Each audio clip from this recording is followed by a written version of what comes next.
Yo, yo.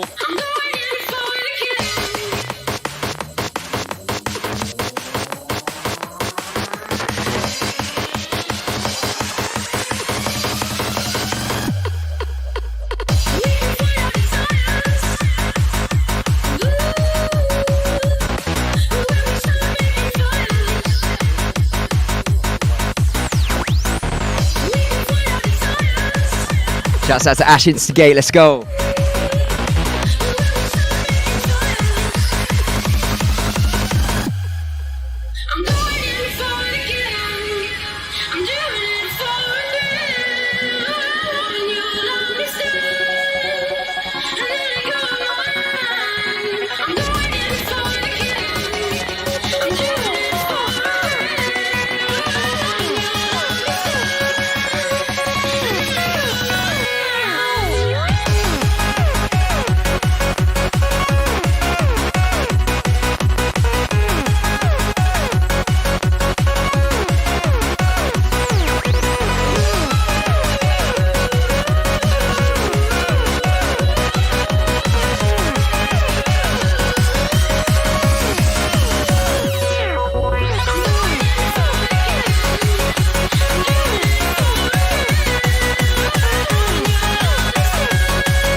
Yo, welcome to the show.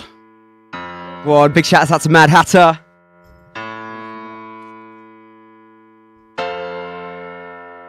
Tell me, am I dreaming? Show me the way to go. Give me something to believe in, something to hold on to. I don't know what I should do. Should I sit and wait for you? Rave Riot. Live stream here on Saturday night. Special guest DJ Alex Prospect in the house. Let's go. Shout out to my Twitch crew, my Facebook crew. Even if you're on YouTube, what's up? Welcome to the stream.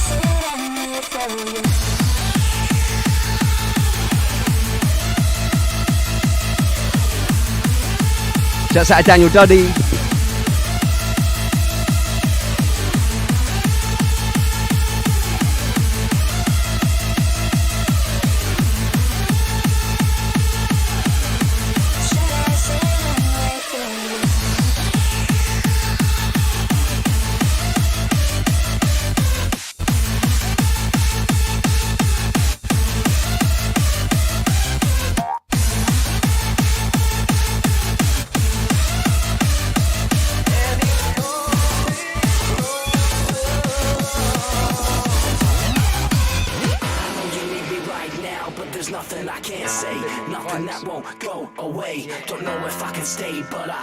To the sky, hey, I'm searching for a brighter day. Tell me, am I dreaming? Show me the way to go. Give me something to believe in, something to hold on to.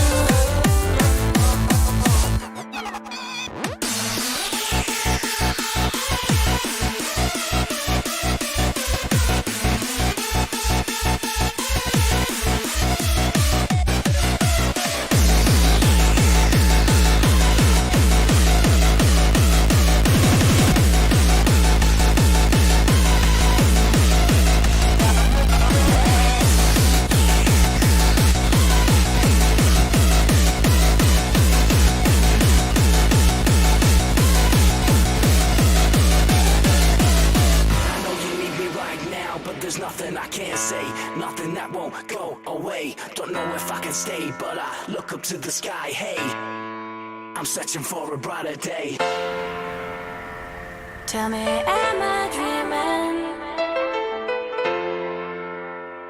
Show me the way to go.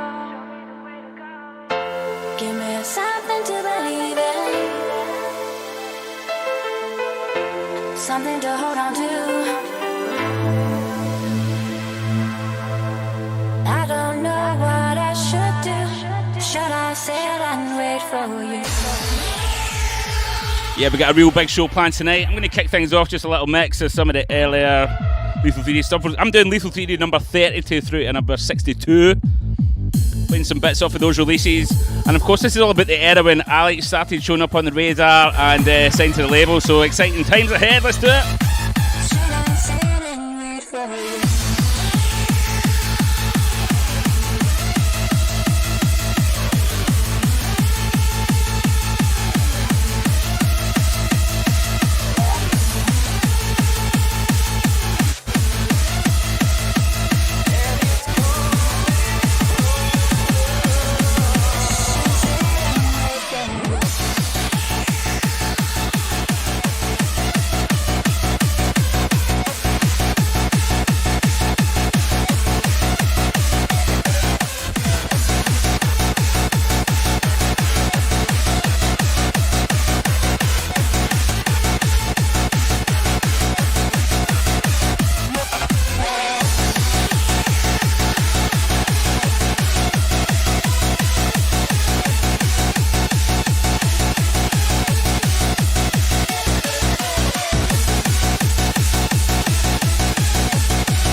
Stranded in this spooky town. Stoplights are swaying and the phone lines are down.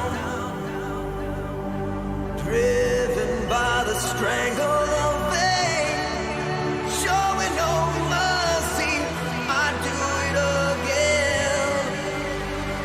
And it's coming closer. And it's coming.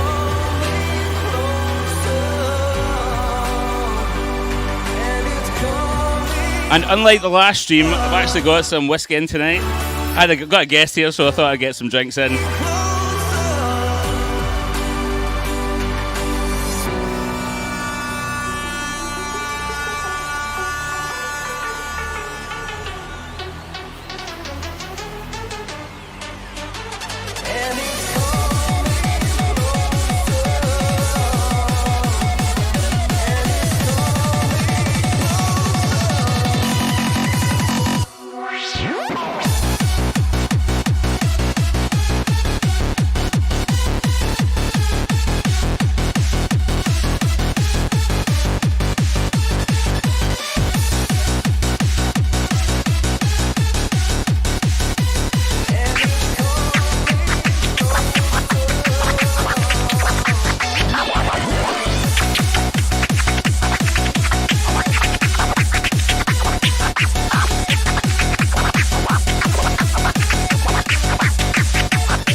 Okay, so I think this is the perfect track to bring Alex in on, as this is part of our collaborative effort. It was indeed. The With Prime Club Filler. Time Players, yeah. No. What's... Oh dear.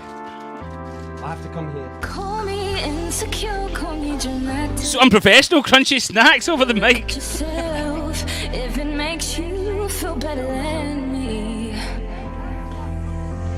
How do you think saying I'm pathetic is ever gonna help?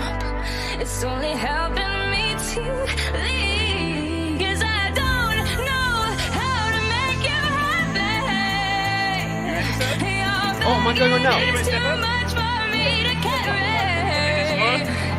And please don't tell me that you love me. 'Cause love would never make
Saturday night, Mother Crushers.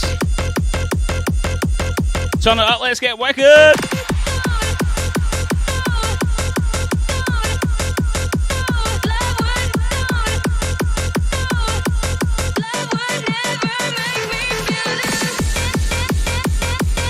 So guys, if you're listening on Facebook, just be aware that we're not checking out the chat on there. If you're on Twitch, then you've got our full attention. I'm looking at you right here on Twitch. And if you want to get involved in the interactive side of this and ask Alex some questions and find out what we're all about, then please get over to twitch.tv/Joey Riot. Because that's where we'll be interacting with you all. You've got such a cool show lined up. We're going to be going through a retrospective of Alex's career before I met him and through his Lethal Theory career. Just what makes him tick and what's made him the man he is today. So I'm excited to ask him a lot of questions and find out maybe some stuff I don't know.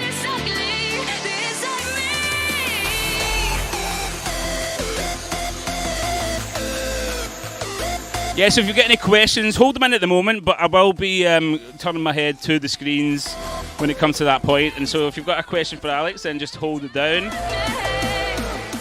Daddy and Eth can't wait. We'll get to that one, Daddy and Eth. Just hold that one for when we get on to the questions.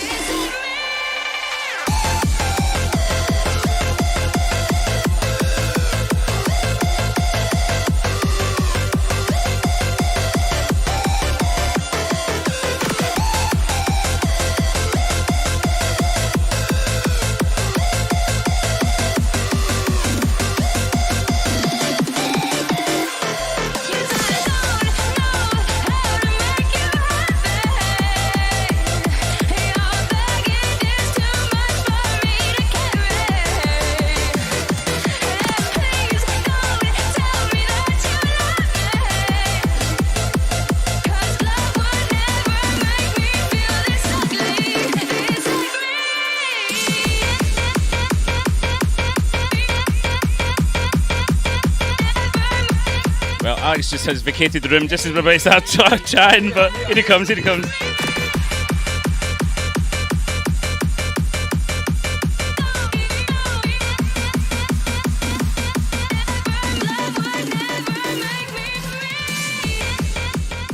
Alright, cool. We'll just stick that on loop while we have a little chat. How are you doing, Alex, man? I'm very well, thank you, Joey. I feel like it's a new era for me, and it's a perfect time to be going over just everything, the whole journey so far, because it's just been like an enormous journey, really. Like even, yes. But then I think what we're going to be talking about today as well is even stuff like before Joey even met me as well, because obviously you only know up to like when we. Yeah, I mean, what age? Let's just get a bit of perspective. What age were you when I plucked you out of your bed? I'm that sounds so creepy.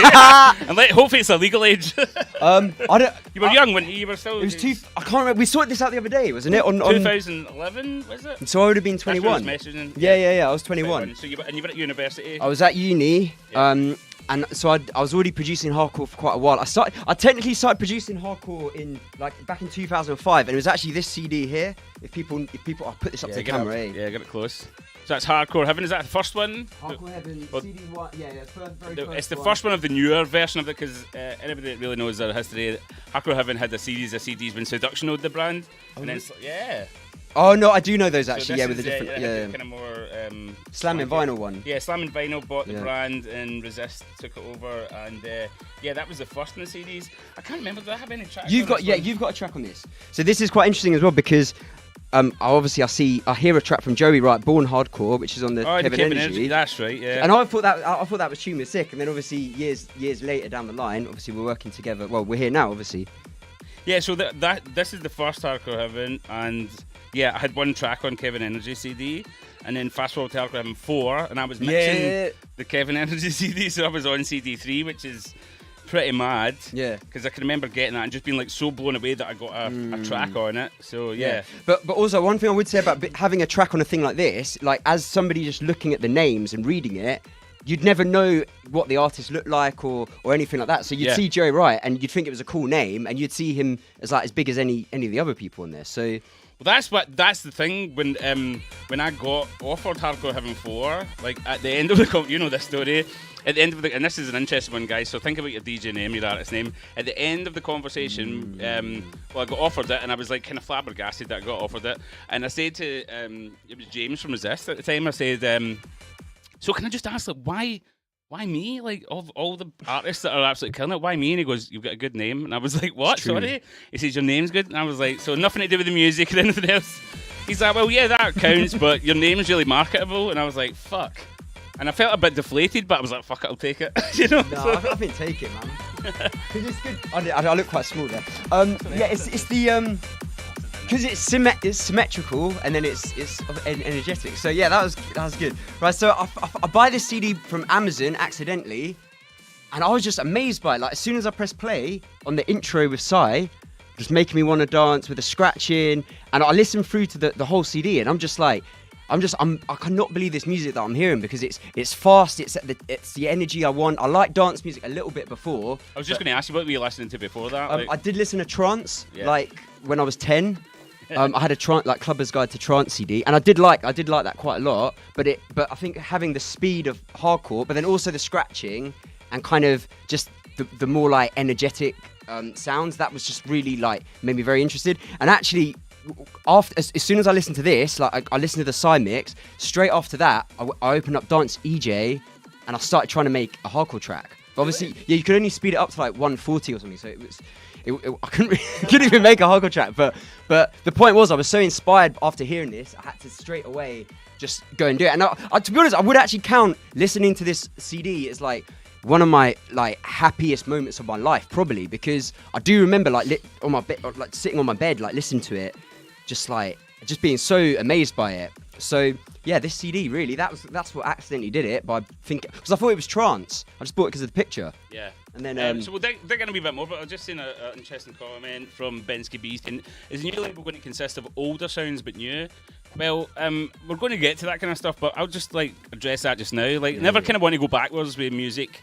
It's nice to kind of hark back to, you know, dip our toe into the older sounds, but like I've never went full backwards. Even the new Power Stomp album that came out tried to make it kind of up to date, where it was a shout back to the classic sound, but it was all up to date producing. I think that's the way dance music should always be. Like, it's okay to reference old material, but never just like go back to like old production values and stuff like that, because ostensibly it is going backwards for us as producers, isn't it? Yep. In terms of, like, if you try to make a track exactly like you made it 10 years ago, it would sound like it did 10 years ago, and you just couldn't. I don't know if I couldn't do it, basically. Yeah, but also I think sometimes when people try and make something that genuinely sounds old school, like what made the old school one original sound so special was because it was pushing boundaries and it was being different. But then you're doing kind of the opposite by making it sound like it, because you're not pushing boundaries anymore. Like, what would be more like inconsistent with that mentality would be doing something that's a bit more experimental. And we always, Lethal 3 was always about pushing boundaries. And this kind of takes us full circle back to like Alex and why I signed him, because some of you guys probably seen the post that I've done across my social media, nice. And there's a nice wee story about how me and Alex met, and I even like put up the SoundCloud conversation where I forgot to scrub his number out properly. But luckily he's not on that number. Oh no, anymore. That's my old number anyway. Yeah, but that's fine. I'll be as we'll find out from my story, I'll be giving out my number quite a lot. So as we'll see. Yeah. But so back then, I mean, 2011. Do you want to talk about more pre-2011 before? Yeah. Well, so 2005. This is when I first saw this. I got onto. Started making tunes on Dance EJ straight away. I think a week later, I got like a demo for Ableton. Started using making tunes on that. Not very good tunes, but I was having a go. I was recording my own vocals and like doing my own thing with it, and doing like crazy build-ups and just like. But I was starting so from the beginning. Like, I remember like trying to figure out a hardcore beat and being like, okay, so you got the kick there, you got the clap there, and then when I realized, the bass goes, and then I was like, oh, that's reggae times 2, because this is like this is the extent of. I've chatted to Mob about this, and he's just like, what? Like, because I didn't come from like a music, like I had like a lot of music growing up, like I'd hear it in the household, but I wasn't like necessarily like very good at playing an actual instrument or reading music as such. But where was I going with that? Joey's like knocking everything over backstage. One sec, my mic's gone all wobbly. Thank you. Oh yeah, that's fair enough. So, what was I saying after that? Music you were making and you didn't have music. Oh yeah. Okay, so I was starting from the beginning. So even though it was like the very first tracks I put out were still kind of had a certain level going for them, I was really starting kind of from scratch and just kind of my ethos from as soon as I'm starting to make music was always like trying to make my own favorite songs. And I think that when I've made throughout the years, whenever I've made music that hasn't been like my best stuff, it's because I've strayed from that ethos. And what's been so interesting about actually going and preparing this show, because like honestly guys, I went to bed at 5 in the morning yesterday, and I've been a bit sleepy today because there's so much stuff to condense into like a 2-hour show. Yeah. But what's been really interesting is actually looking back over the however many years it even is, like, and seeing what's really stood the test of time. Yeah. And also that's why I asked on my social media yesterday, like, what was your favourite Alex Prospect track? And maybe people in the chat could say as well, because it'd be quite interesting let us know in the chat. Find out why as well. What is your favourite Alex Prospect track, and why is it your favourite? Like, we'd love to know the why, because everybody has. That's a great thing about music. It's so subjective, and everybody can draw their own like conclusions of what the lyrics are about or the meaning behind it, etc., etc. And yeah, so I mean. Yeah, so you got in there really, really kind of early age, and what came after, after making some tunes? And So I started just making tunes, and then I was still at school at the time, so I was like 15. I probably started taking it seriously at like 17, and like do it because also before then as well, I was skateboarding. Like that was all I did. Just like as obsessive as I am with music, it was with skateboarding. So that was the only thing I did, just skateboarding, and obviously go to school, and that was it. I did some drama, but it's mainly just skateboarding. And then as soon as I find music, it was like that obsession just switched into that. It was just like a different way of just like expressing like myself. I find I had more flexibility with Ableton than a skateboard maybe. But anyway, so the first thing I put together, and Joey's never actually heard any of this. Wow. Yeah. I think. Why not? Because right, I tell you what, yeah, the first time I listened to this was like today, like in the long time, was today in the car. And I was like, oh, this is actually quite good. Because, well, we'll see what Joey thinks anyway. But like, now that I'm a bit more experienced, I can see what you were going for. And like, I think fair play for trying to think out the box. And this is something we can maybe talk about a little bit later. But I do think that maybe having access to all the sample packs and things like that is maybe a hindrance in a way. Because sometimes like, kind of having to like go through all like the... What's that saying about limitation? It's that. Limitation breeds creativity or something. And it really does. And like, for example, there's tracks on here where I didn't have an auto-tune effect, but I wanted the auto-tune effect, so I've recorded the vocal extra slow, used Beats algorithm, sped it up, so like it would have the little gaps, so it would sound auto-tuned, but it's not pitch corrected at all, like just stuff like that. And like, because I just had, and also like I had decks that didn't scratch, but you could get like one little, so I'd record loads of those in. So we're going to hear all of these, and also as well like record like. Getting in the studio with vocalists straight away, that's something I've always done. Like, as you'll hear on this album here, which we'll put it up to the camera quickly. I'll do that. Yeah. So this is the first album I ever put out. Oh no, we cannot see that at all, Joey. That's just completely white. I. And also, we probably want to look on the front as well. DJ Prospect. DJ Prospect. Pure acceleration. Yeah. And it's just like the artwork's just done by my brother's friend Reese. Shout out to Reese. No. You can't really see the graphic. Look, we'll post a video up of this. Anyway, so this was called DJ Prospect, and as you can see on it says London's freshest hardcore talent. So I was going for the London thing, and also shouts out to everyone from London, because this is the thing. Obviously, I met Joey like after the whole London thing, but that was quite a few years of going to raves at Free Formation and like Happy Nation and a bunch of like the London scenes and getting to know everyone there. So. Yeah, should we play some of this stuff from here then? Yeah, should we get into this? Okay, cool. Right, here we go. How do I set onto USB? Okay, so we just... One sec, we need Joey to do it. Source. There we go.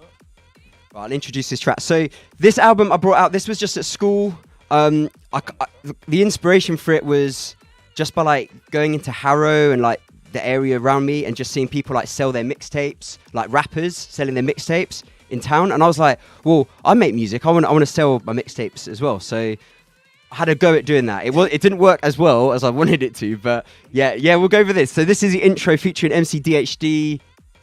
Ready? And Let's go. Hardcore Hits Squad presents DJ Prospect. Prospect, touch you now.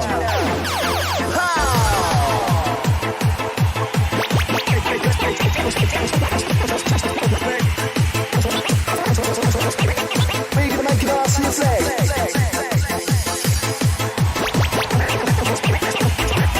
Keep coming on strong. Move to the south, to the east, to the west. Push back, yes. Push back, yeah.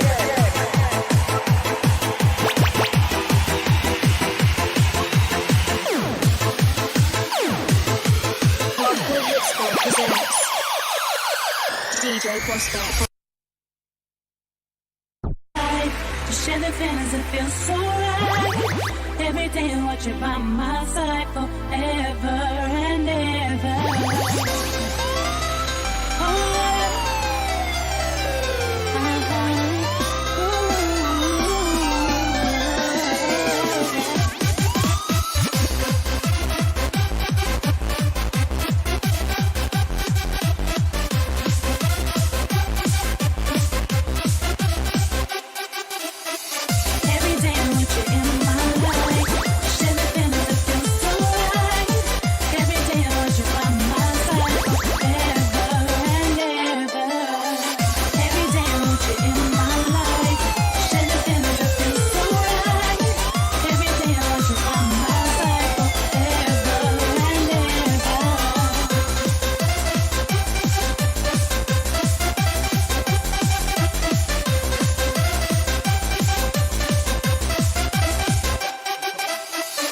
Yo, big shout out to Daniel 7.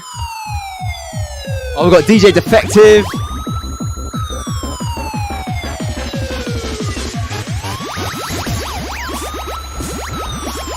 So in my tracks, I used to always like doing these mid sections, go crazy in the mid sections, and then vocals on either side.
Right, so everyone, let me know what you thought of that. Good time vibe. Make your body come alive. Let's go. We're gonna make your body get shared. Pow, pow. Right about now.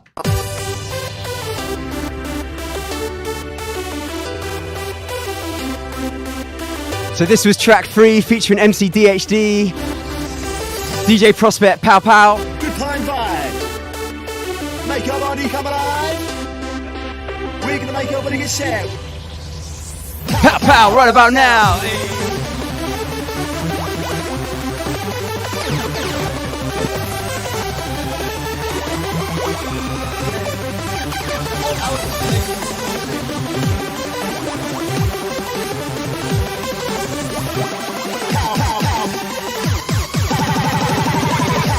Right about now.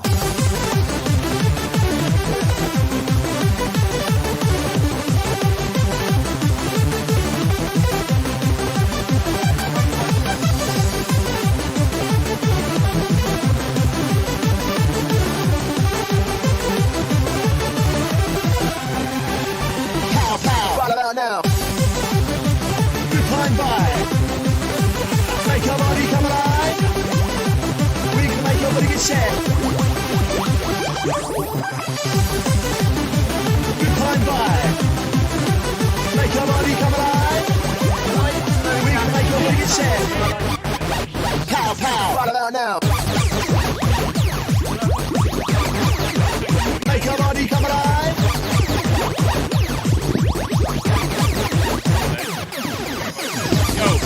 So, Yo. what So year are we talking here? What year are we talking here then? I reckon 2017. 2017. Yeah, I was probably about 16, 17. I was probably like 16, 17 making these. But it's mad because, I mean, they're a bit ropey, but you can Yeah. hear the ideas But, there. but also hear the midsection. Yeah. Right about now. Do you know what? Like- It's like you're just hampered by the sounds and stuff you've got. Yeah, but I've always tried to go for like a dark and light, like. I tried to go for like a blend between like the happy sound and then like the darker sound in the middle and like balance it out, and that's something I've still kept trying to do in my DJ sets all the way Yeah. to this day, and like try and keep it like keep the vibes going consistently. Yeah, man. Yeah. But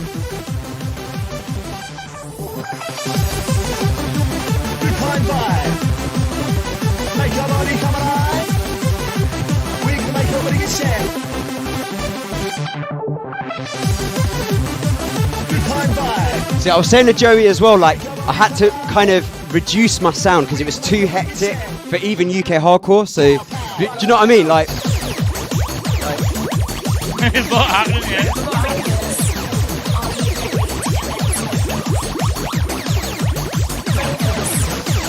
Good time vibe. Make your body come alive.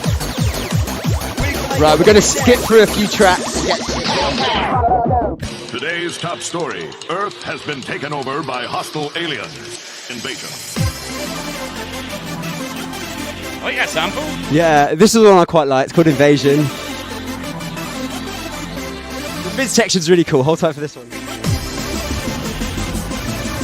So chat room, let me know what you think. Really early Alex Prospect stuff, like the earliest stuff. Earth has been taken over by hostile aliens. Invasion.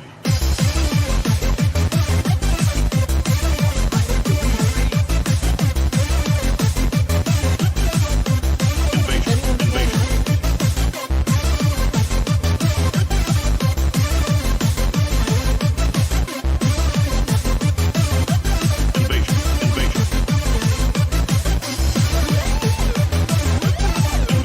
Invasion.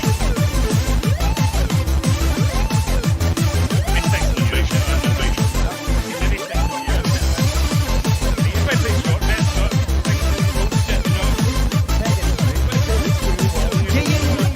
Invasion. Invasion. Today's top story. Earth has been taken over by hostile aliens. Invasion. Invasion. Invasion. Invasion. Invasion.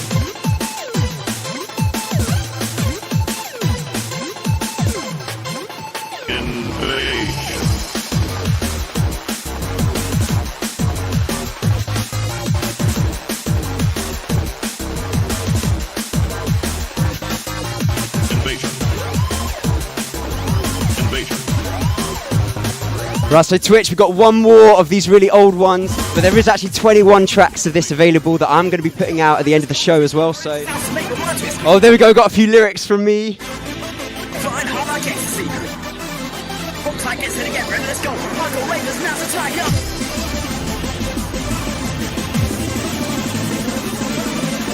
Today's top story. Earth has been taken over by hostile aliens. Invasion.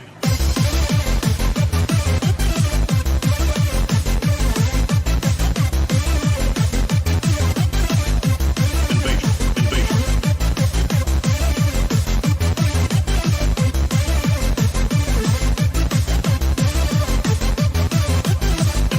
Invasion. Invasion. Invasion. Invasion. Invasion. Invasion.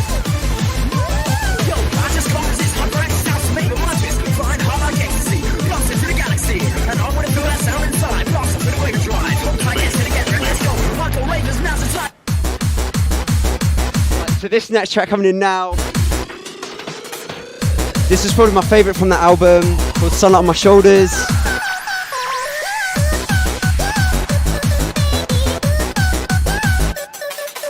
And the vocalist on this actually became really, really famous. But I know her just from school. From like doing like the nativity play and that.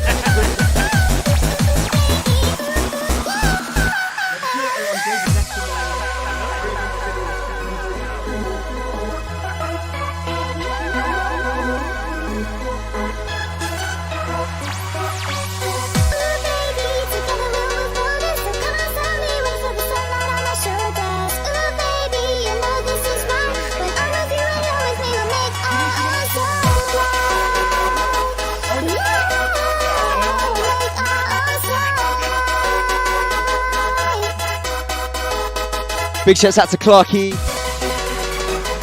Shouts out to Keza. Got Bensky B. DJ Evo. And Brady, let's go.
So next track, we're going to be going into the era after this sort of stuff.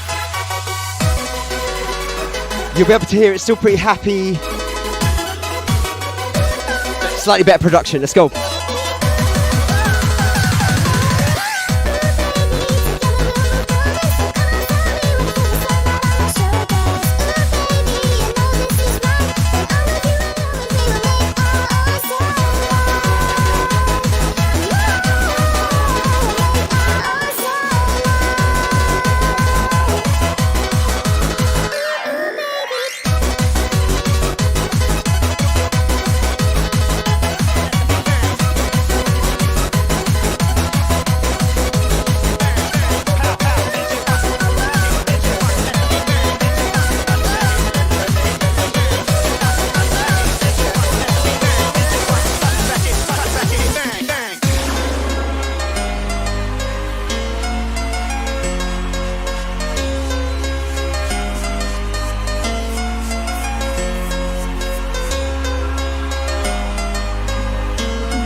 Yo, big shout out to Swiss T if you're watching. I know you like this tune.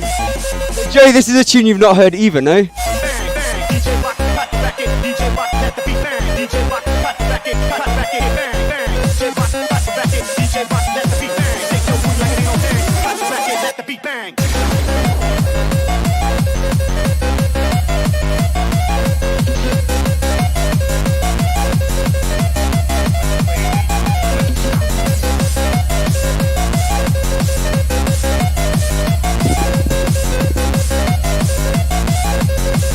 Yo, I was going to say I can hear the productions came on a bit there, like in terms of it's got like a bit more refined. It's still quite wacky and fun and happy. You can still see that this is too hectic for UK hardcore. Like this is me bringing my sound. Sounds like a bit like Al Storm's early stuff. But the thing is, you got to realise I was obsessed with Al Storm. Al Storm, like, I loved Al Storm like so much. Like Al Storm was my favourite artist in the world. Yeah. Well, you can hear that. Yeah. So this is why.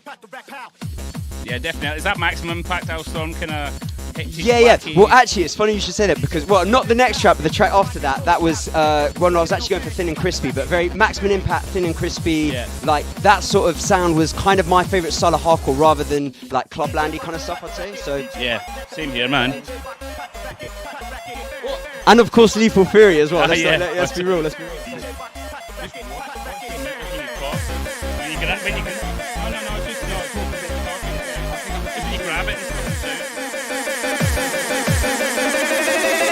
Cut the bracket, let the beat bang.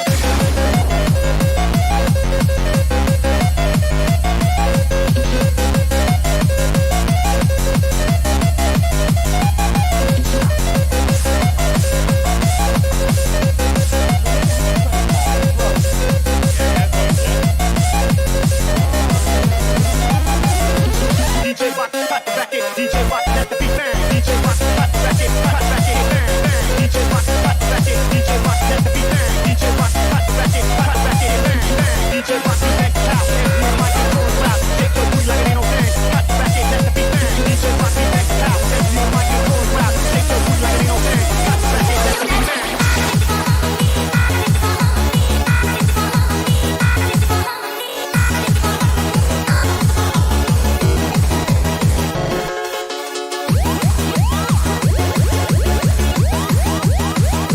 But Joe, can you hear the bleep bleep bleep bleep bleep bleep? Yeah, lasers. See, I've still got that there. But...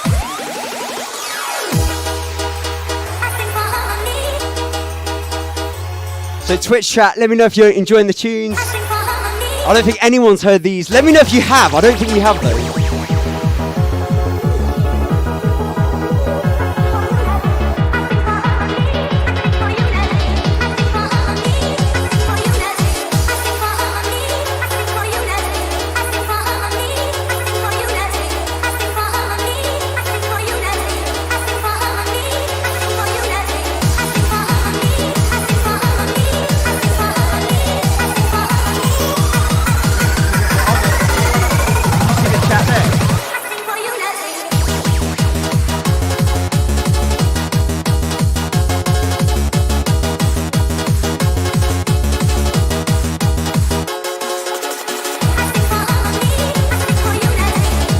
Shady Savage in the house. Yes, bro.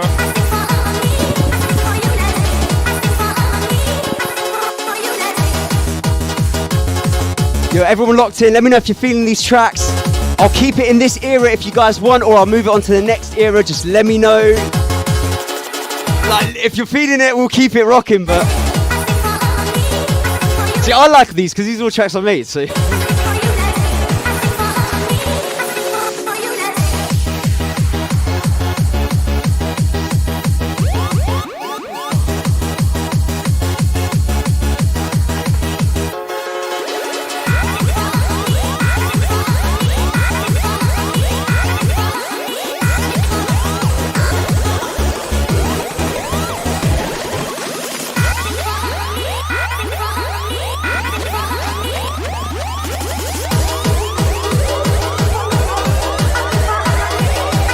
You'll also hear in tracks like Rock right now where I've got the police siren. This has been all the way back since in tracks like this as well.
So if you guys remember Thin and Crispy, the record label, this track was when I was trying to get signed.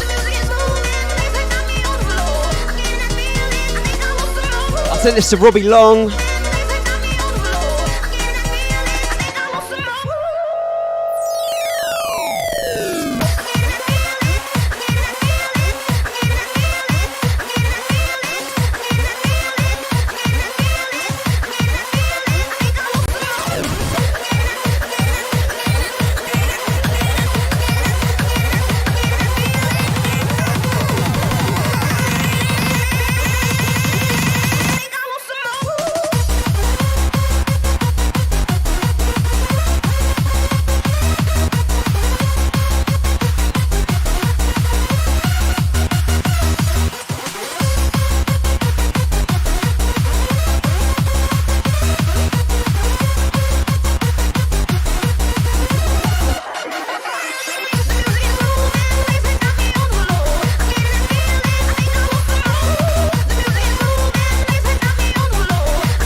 Big shout going out to Defective as always.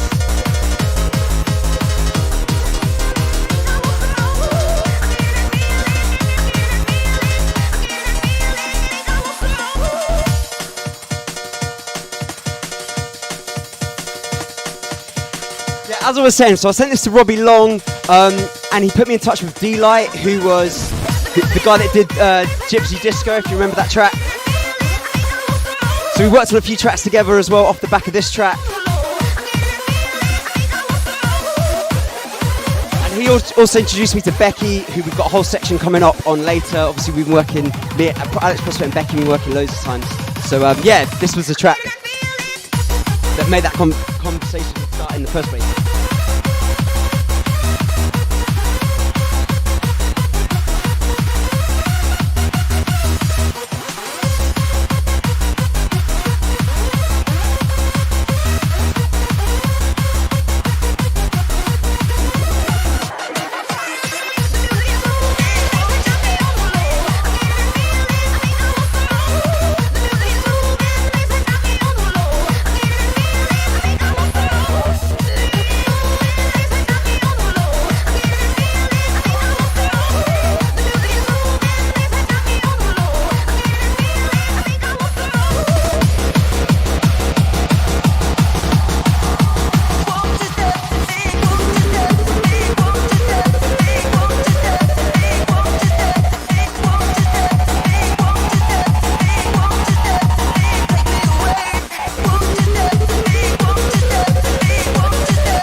So I've always been a big fan of Freeform. Ever since that Kevin Energy mix on here, obviously, the Hardcore Heaven one. I actually even did some work experience at New Energy as well. Shout out to AB as well.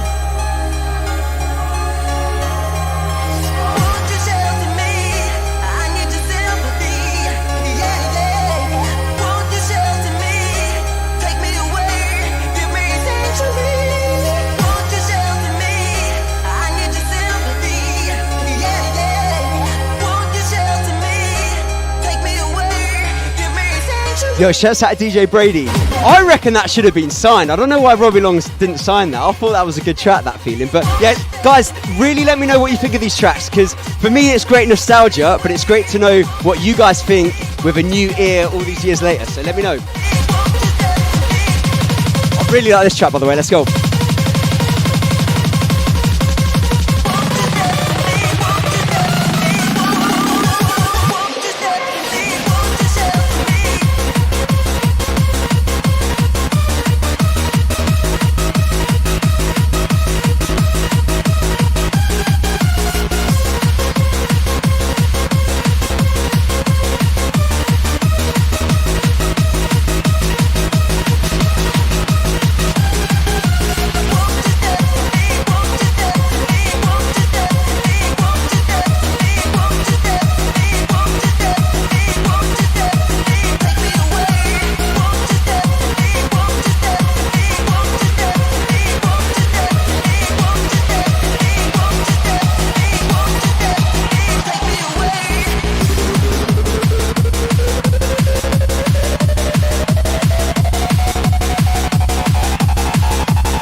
Shouts out to Daniel 7. Thing is, bro, I've got so many of these tracks as well, man. It's been so difficult to cut these tracks down. But Dan 7, bro, we can remix one of these as well for our next track, man. Like, I think your ideas put onto one of these tracks could be amazing. So yeah, let's get talking, man.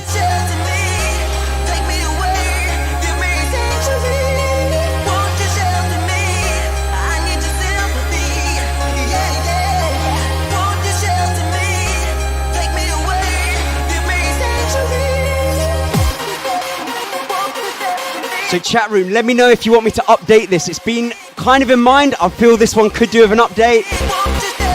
Me and Jacoby have got a Freeform tune coming soon as well. Maybe it's the time of Freeform coming a bit back.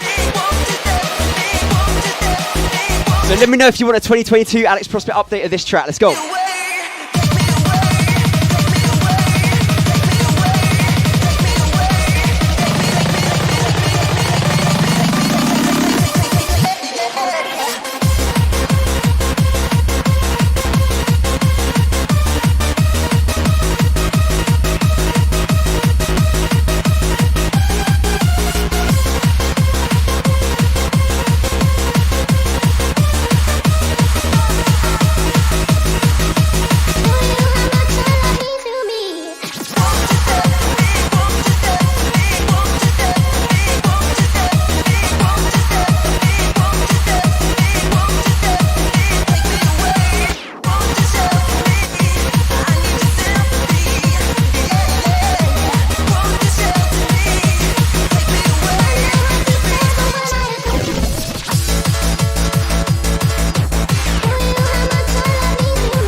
So this is by me and Dave Ralston, also known as DJ Pinnacle.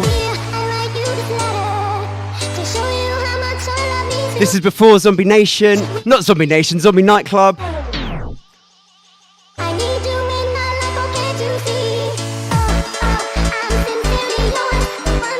Let me know what you think of this one, let's go.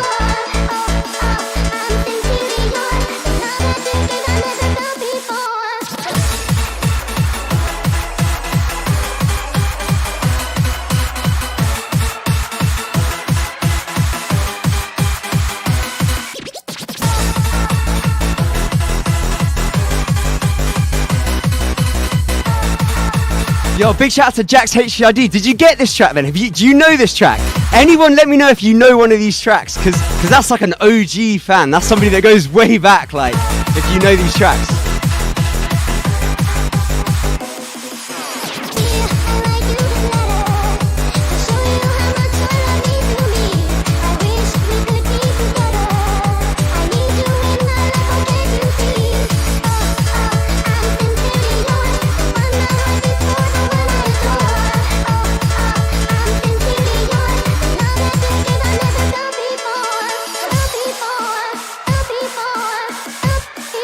Yeah, that's right, mate. I remember, man.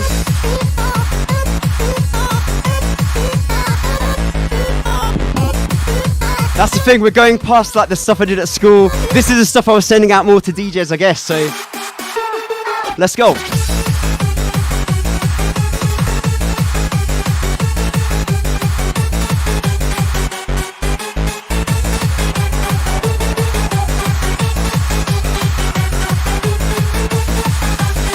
Yo, big shout to DJ Brady. Man, I need to start playing at my sets again as well.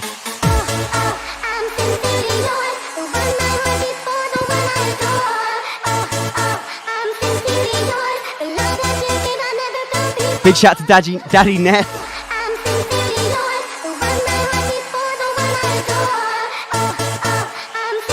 And big shout to Candy Kidzora. Thank you, thank you, thank you. Yeah, me too. I'll always be happy with this track.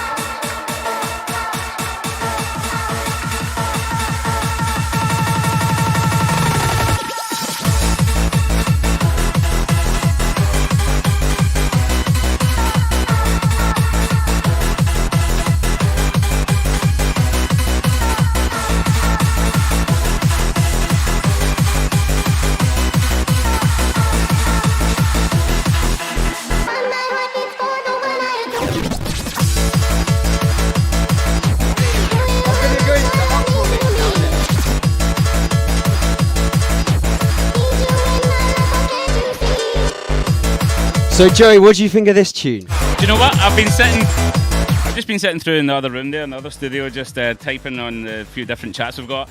And this, I was just thinking, this is the kind of stuff that I would have been playing about that time. It's very thin and crispy, bouncy, ravey. I was playing a lot of piano-y stuff, like this kind of vibe. This was my vibe. This is my bag. So if you'd have sent me this when you made this, I probably would have signed you then, to be honest. Because this was more in line with what I was making and playing, whereas the stuff that I signed you off the back of was completely different. Yeah.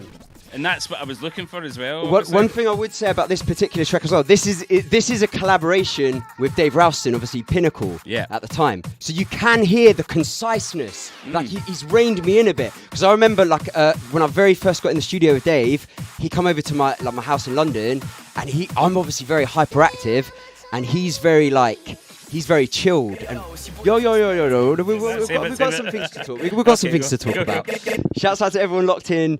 I've got a little story to tell. So yeah, when I first got in the studio with Dave, I said to my friend Sparkle, Mr. Sparkle, I was like, yo, I don't know if this collaboration is going to work because I'm too hyperactive and Dave's too chilled. But he said it might be the perfect collaboration, and it is, because tune after tune, it's always just worked, and still to this day we're working.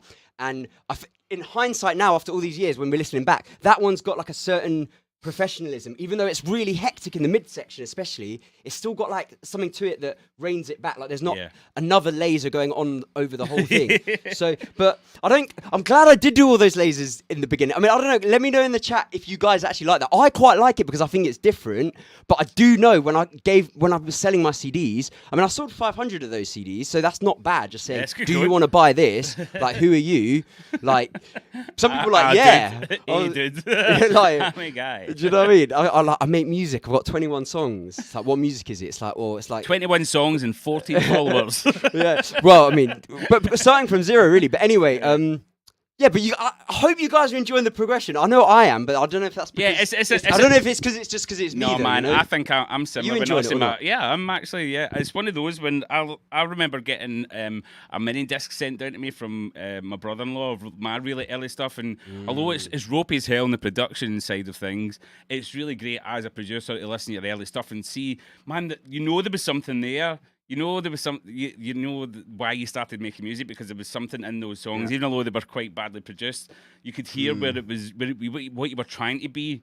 You had it in your head where you were wanting to go, but you couldn't quite formulate the story on, you know. Like, we didn't really play many of them because, like, the tracks that I played you from the very first album, the Pure Acceleration one, those are kind of the cleanest ones. There's ones where I've got like flanges and phases on the leads, just because I like the way it sounds. But like, what would you rather hear? Just like a normal Nexus lead, or like one that's like trying something different? But I'm now thinking, even listening back to the album, I'm like, yo, maybe I could do that now, but like actually do it properly. But for me personally, I'd rather people send me tracks where it's like I'm hearing something different, I'm hearing something unique, something cool, and I can't tell you what that is. That's up to you to decide. That's up to you to bring your individual influences in. Just do it naturally. Don't think about it too much. Just do whatever you think's cool. I think that's where some producers can fall down, where you're trying to sound like someone else, and I still do it. I do it as well. It's bad, but I'm moving out of it. But it's when you just sit down and try to please yourself first and foremost. That's when the gold shines through, and that's where we're getting to this stage now. So let's talk about where we're going now, because we're at the Uproar promo mix, and this is kind of right about the time where you started popping up on my radar. 2011, we signed you at the label, and it wasn't too long after that we got you playing. Was this the one that you played it with me, or is this before that? So basically, like, a lot of things happened for me kind of in my career at the very same time. So with this Uproar promo mix, this was actually I was doing some work for like the Hardcore Revelation, that was a promoter at the time. I got on really well with those guys, and they needed MC Rude to like record like a mix for their podcast or something like this. So he came and recorded at my studio, and then I was preparing all week. I had like a 10-minute mix. I wanted to show him a mix of my tunes, and then he's in the studio, we do the recording. I was like, yo, so can I show you a mix that I've got? And he's like, nah, like, it's all right. He's like, but just play me some of your tunes that you had. And like Barbara Streisand had just come out, and I'd put like a beat under it. Barbara Streisand, no. You get the idea. Whatever. And a few other hardcore tracks. I played it to him, and I was like, so what do you think? Can I, like, what you're saying? And he's just like, leave it with me. I'm like, okay. And then what happens next? Then I get the Uproar thing, which I might dig out the flyer. And then that was like the first Uproar coming on. But also simultaneously, I think Becky, which we'll get into a bit later. She was also sending stuff to like Darren Styles as well, and then also it's when I put out this up, because that's the thing, Joe. I put the Uproar promo mix, and then that's when I think you started hearing about me more on SoundCloud, and then also Gamma as well. That's this is 2012, so this is probably no. I'm already on Lethal Fury here, so that's I've already played it with me. no, that's with you. It's a red one that I played. But anyway, let's get into the next one. So this is the Uproar promo mix. This is what I guess this is a slightly condensed version. One thing I will say as well, also guys, what I'm doing at the end of this radio show, I'm doing Alex Prospect Legacy. So this is all of the projects I've ever done. This will be so from the first album, all 21 songs. It'll be all different versions I've messed around with, dedicated. Any like mix I've ever put out, everything. I'm also going to be putting on dedicated, and then also the acapellas as well. And anything you hear here, plus like I've had to condense it's over 1.3 days worth of music. To condense it to and there's loads more. There's so much more I'd love to play you guys, but there's a lot. So what I'm going to be doing is, because I couldn't upload it to Bandcamp because there's so much content, it's just too much content to upload. But what I am going to do, if you just PayPal Prospect at Lethal Fury £25 or equivalent in dollars, then I just send you the Legacy pack on Tuesday. On Tuesday, because there's a lot to get sent over. But I think that's the best way to do it, because also one thing I was doing around this promo time, a lot of people maybe in chat, maybe you know this, the way I kind of got myself going would be if you'd post my SoundCloud link on 10 Facebook walls, I'll send you a promo pack of 15 tracks. Yeah, I remember. And you remember that? Yeah. So some people did it, some people didn't. I didn't mind if they didn't. It was more just let's kind of support each other, and it was more kind of creating that conversation. So I quite like the idea of you guys sending me just a PayPal with your email, that I can see your email, you can send me a message, and then we can create a human connection, because I think that's just from reading the comments on Joey's post about it, that's what's really sticks with me the most, is just the actual memories that we have of either being at raves or just studio sessions or whatever. So I think that's just the most important thing, regardless of social media crap or whatever. It's great to have just the actual connection of just love for the music. So yeah, send me a message, Alex Prospect Legacy pack. It's going to be I don't know, 300, 400 songs or something. It's going to be a lot. You're going to be there for a while going through all that stuff. Anyway, so Uproar promo mix. This is the start of. Yeah, let's do it, man. Yo, it's your boy Prospect, and this is my Uproar promo mix, letting you know what to expect from me at Uproar's 8th birthday at the O2 Academy, Leicester, on May the 1st. This event is a big thing with thousands of ravers and all the biggest DJs and MCs in hardcore spread across 3 arenas. So if you haven't got your ticket yet, you know what to do.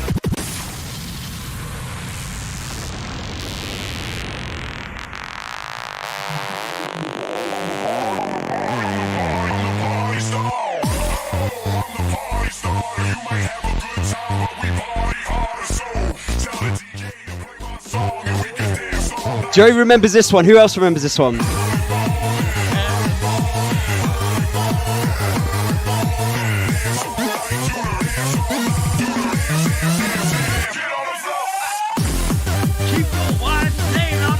That's Will Smith, isn't it?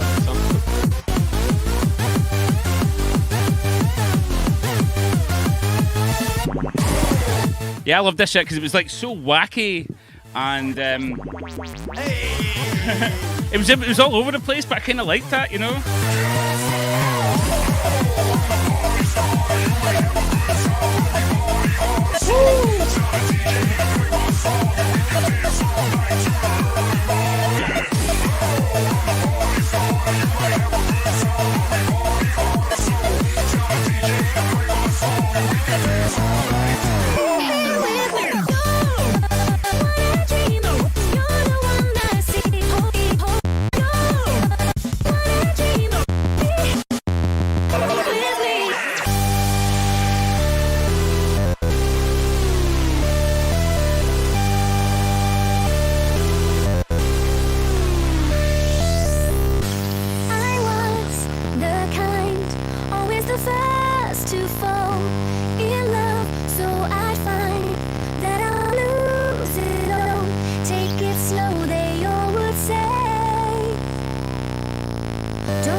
So Dan 7, this is actually a Karen Danzig a cappella. We could do some of that riff if you want though, bro. It's a good riff.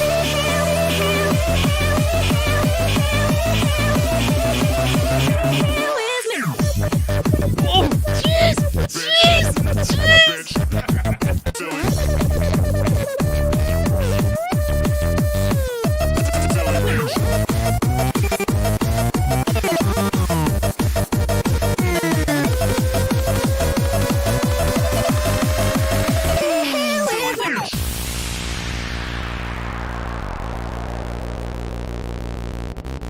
So let me know in the chat if anyone remembers this mix. Uproar promo mix, I think 2011, is it?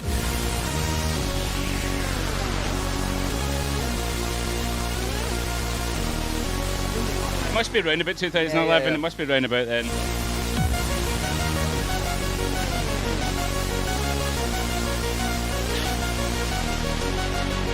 Yeah, Daniel 7 saying probably Defo 2011.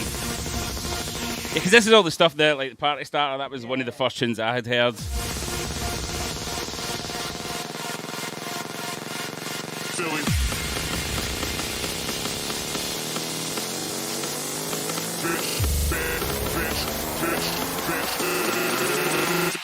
Silly bitch.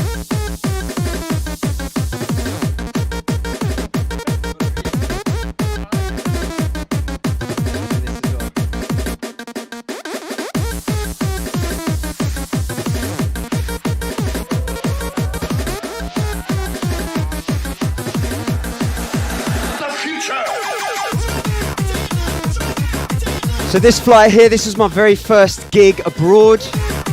This was over in Ottawa, in Canada. Super.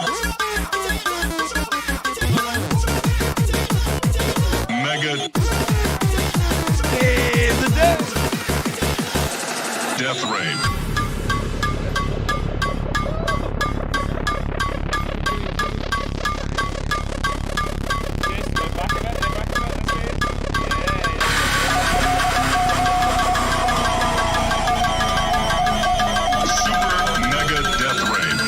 Brody's in the house. Slave the entire human race.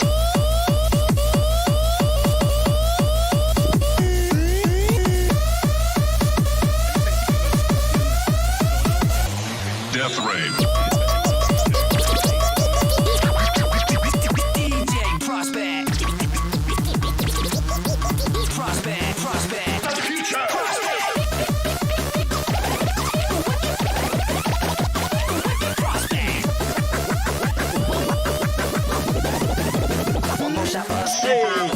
Big shout out to D-Light for those vocals, by the way.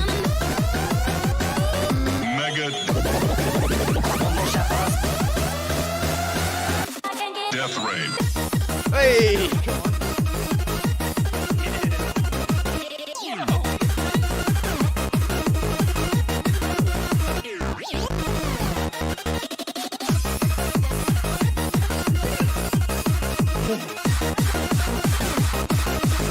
Super Mega.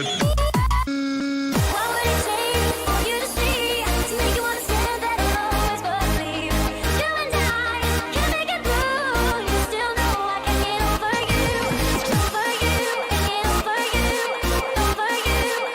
over you. Yo, massive shout out to Jax HID. I agree, man. Thank you.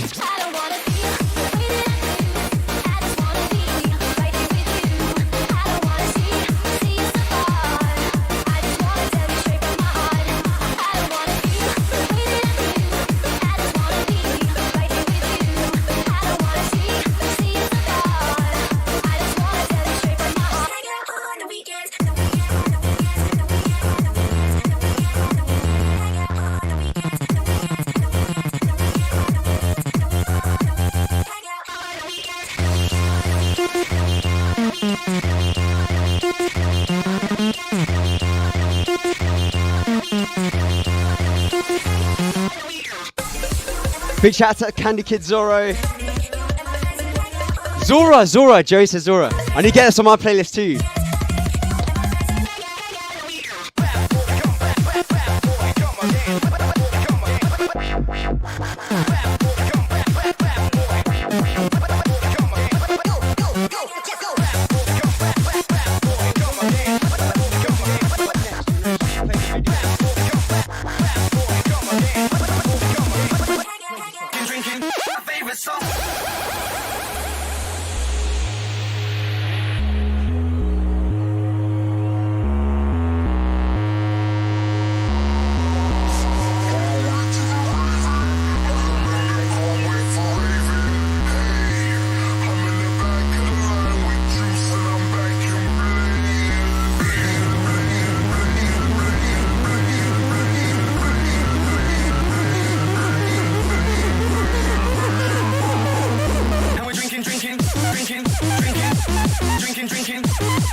So you can hear this. This is a little bit too hectic. Like Joe, you wouldn't sign this, really, would you? Well, let's just kind of do a little bit and chat about this because this is the era when I did come to sign you. So take a little seat. Let's have a chat. 2 seconds.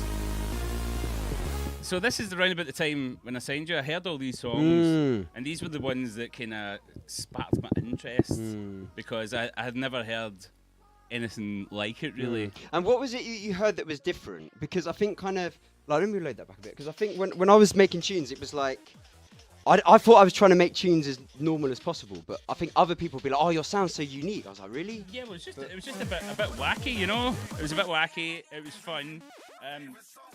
Yeah, where's that coming from? Yeah, it got me really excited because I hadn't really heard anything like it before. So, and I think it was when I messaged it on SoundCloud, and like I say, if anybody had heard seen my post on Facebook, etc. The little story about that, excuse me. Yeah, so when I messaged Alex, he messaged back straight away, and I had a gig that weekend in Southampton at Rampant. And Alex, just turn my mic up a little bit. Just a tiny touch on the second one. Yeah, cool. Yeah, I had a gig that weekend down in Rampant and at Southampton.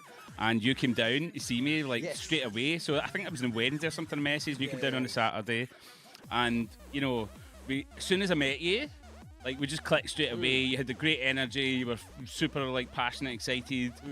You were so motivated, and it was when I asked you, what's your kind of, and this is kind of what I've done with most people that I kind of interviewed for Lethal Theory. I would meet them first because it didn't matter how good your tunes are. There's some really great producers who didn't make it on the label because I didn't connect with them, because it was like, we have to connect, we have to be able to, have a laugh, hang out, get on the road, be able to take some shit, just deal with the whole lifestyle that our label kind of. One thing I would say as well is it wasn't just I was clicked with you. You were very, very friendly as well.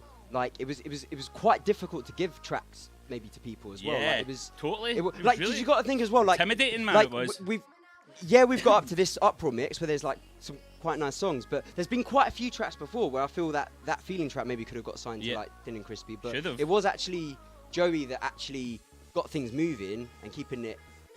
Kind of gave me the opportunity, because I guess I would have just gone out on my own, and because I would have done my own label, just put out those tracks, but it was just much better to be on. I mean, I was buzzing. I was so pleased. I was just and I asked him a question. I said, "What's your goals?" And he said, "I want to be like the world's biggest hardcore DJ." And I went, "What, bigger than me?" And he was like, "Yeah, of course." And it was really serious when he said it, and I was just laughing, but I was buzzing about it, because I know personally, especially at that time in the hardcore scene, a lot of DJs would have took that the wrong way, true. And they wouldn't have liked that threat to their hegemony of the scene, Whereas I seen it as, fucking hell, bring it on, man. I want people to challenge me. I want people to bring out the best of me.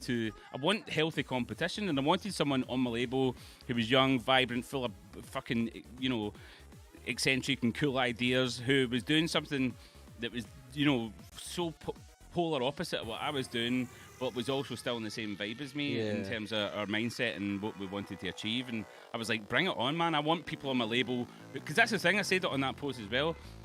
You reminded me of me when I started out, and the difference was when I approached other hardcore DJs back in my early days and said that to them, I'm going to be bigger than you. Because the thing is, Briss tried to sign me and Kurt to Next Generation, and at a tidy weekender. And I had to let him down and say, we're going to start our own label, and I was like, we're going to be much, much bigger than you, and I'm really sorry. And he didn't. I don't think he liked it that much, but I mean, we got obviously his respect down the line, but I think that was a shock. Competition's important for the scene, though. I think it's good. That was a shock to be able to say that to a DJ who was obviously an established name, and it was by no means me trying to insult him or anything like that. I just had that much fucking self-confidence and belief that I might not be the fucking finished package now, but I'm going to work my fucking ass off to get there. Well, and also I think maybe because I don't really 100% recall saying this to you, I want to be the biggest DJ. It was fucking stuck in my head so much. I mean, I'm sure I did say it. Joey says it, and I don't think that was my aim as well. So it's not out of the realms of possibility that I would have said that, but because that was the aim. I don't know if I would have vocalized it, but I think. I don't know. For some reason, it just worked. You took it as a good thing. Fucking 100%. That's the thing, because as soon as you said that, I wanted to sign you. That was it. It was you were on the label. As far as I was concerned. Yeah, because I remember Joey then texted me just being like, "Oh, welcome to Lethal 3," and I was gassed. I was just like, "Yeah, sick, I'm on Lethal 3." And then I can't remember who it was with, but I was like, I just met this wee guy, and like I said what he said, and I think some of my friends were with me, and were just like, "What, really?" And I was like, What, I was like, signing no, lead? I was What? like, no, that's amazing. Like I told them like what you had said. I People are like, see. "What, fucking really?" No, I remember what I was going to say. I don't think I said that in like an arrogant sort of way. No, though. no, I no, don't no. like. I want to be this Not to be clear. arrogant. I wasn't going around being like, "Yeah, Joey, I'm going to be bigger than you" or anything like that. Well, I don't think it was that. It was more like he just asked me what my aim was. I was like, "Well, my aim is to be." It's big- like one of big those hardcore things. It's DJ, like if you go in for a job interview and someone says, "Where do you see yourself in 5 years?" I'm like, "In your job." Like that's the, that's what I would say in job interviews. Like that. But then in a healthy scene, it should be like Joey smashed. Well, look, we're both smashing it. We're doing our thing, He's got the Lethal 3 relaunch. We've got some other news coming up. We're going all through my career and that. So, do you know what I mean? There's a lot of things going on. We're both Scottish, I guess. Like, I'm half Scottish. Joey's pretty Scottish. So the clans coming together. Clans coming together. Yeah. Right. Should we? Anything else to say? Has anyone got any questions about this sort of stuff? Yeah, I did ask for people to send their questions in through whispers on Twitch. So let's just see if any. Yeah.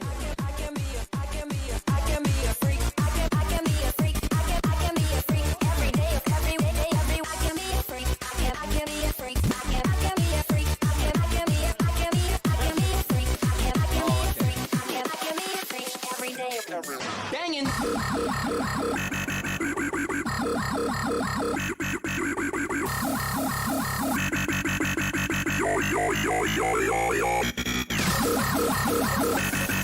So you can kind of hear in this track here, this is like very early starts of like dubsteppy sort of sounds being used in hardcore.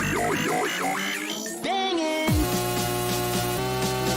Yeah, drinking vodka Red Bull, that's the one. Yeah, get your questions in now, guys, for Alex. If you want a question to Alex Prospect and you want us to ask him, get it in now on Twitch. Just on Twitch only though, twitch.tv/Joey Riot. Goodness. Banging.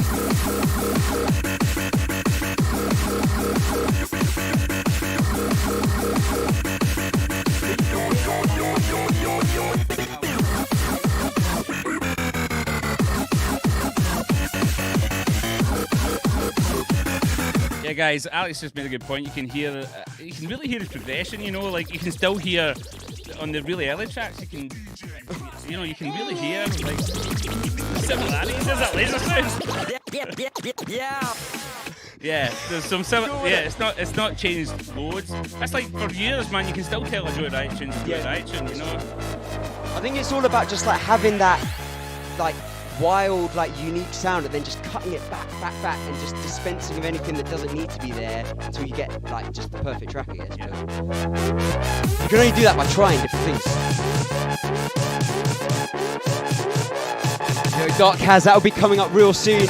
As you can hear in these tracks, this is when it's slightly getting a bit drum and bassy, so it'll be up soon.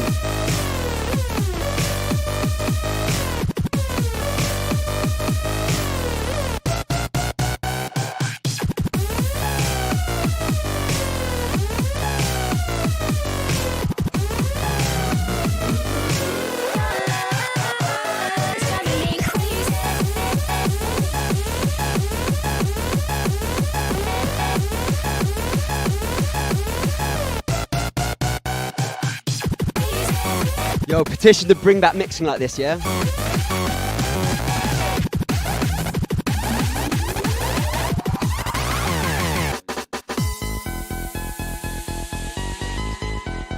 This track now, Alex Prospect and Becky. As I was saying, if you heard those Wicker Prospect samples, that was from D-Light after I sent that Feeling song to Robbie Long. He got me in touch with D-Light.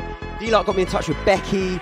She was impossible to get in the studio, but when we did, we ended up making this. So let's go. Remember how it feels today. Remembering the choice you made. I've lost all feeling, sense of time. For this moment, please be mine. I tried to act like I don't care. I need your touch, I need you there. Try to feel that it's not real. Tell me how I'm meant to feel. 'Cause your love is driving me crazy. It's taking me higher. I need someone to Yes, we've got some questions coming in here. 'Cause your love is driving me crazy. It's taking me higher. I need someone to save me.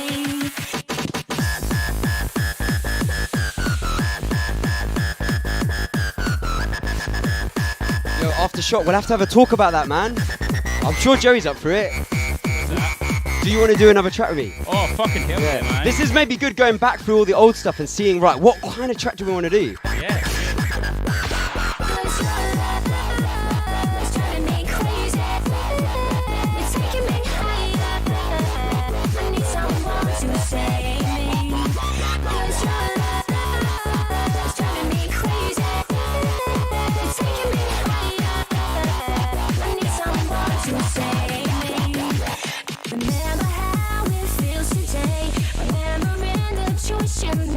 I've lost all feeling since some time. For this moment, please be mine. I try to act like I don't care. I need your touch, I need you there. Try to feel that it's not real.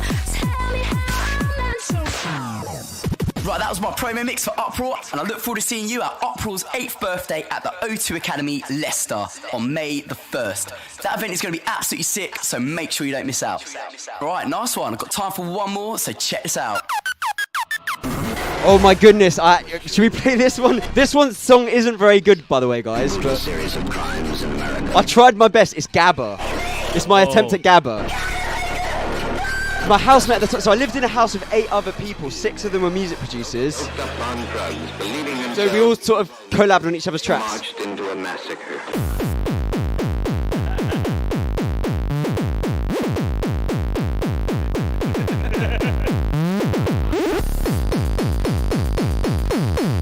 As if I'm playing this next to Destructive Tendencies.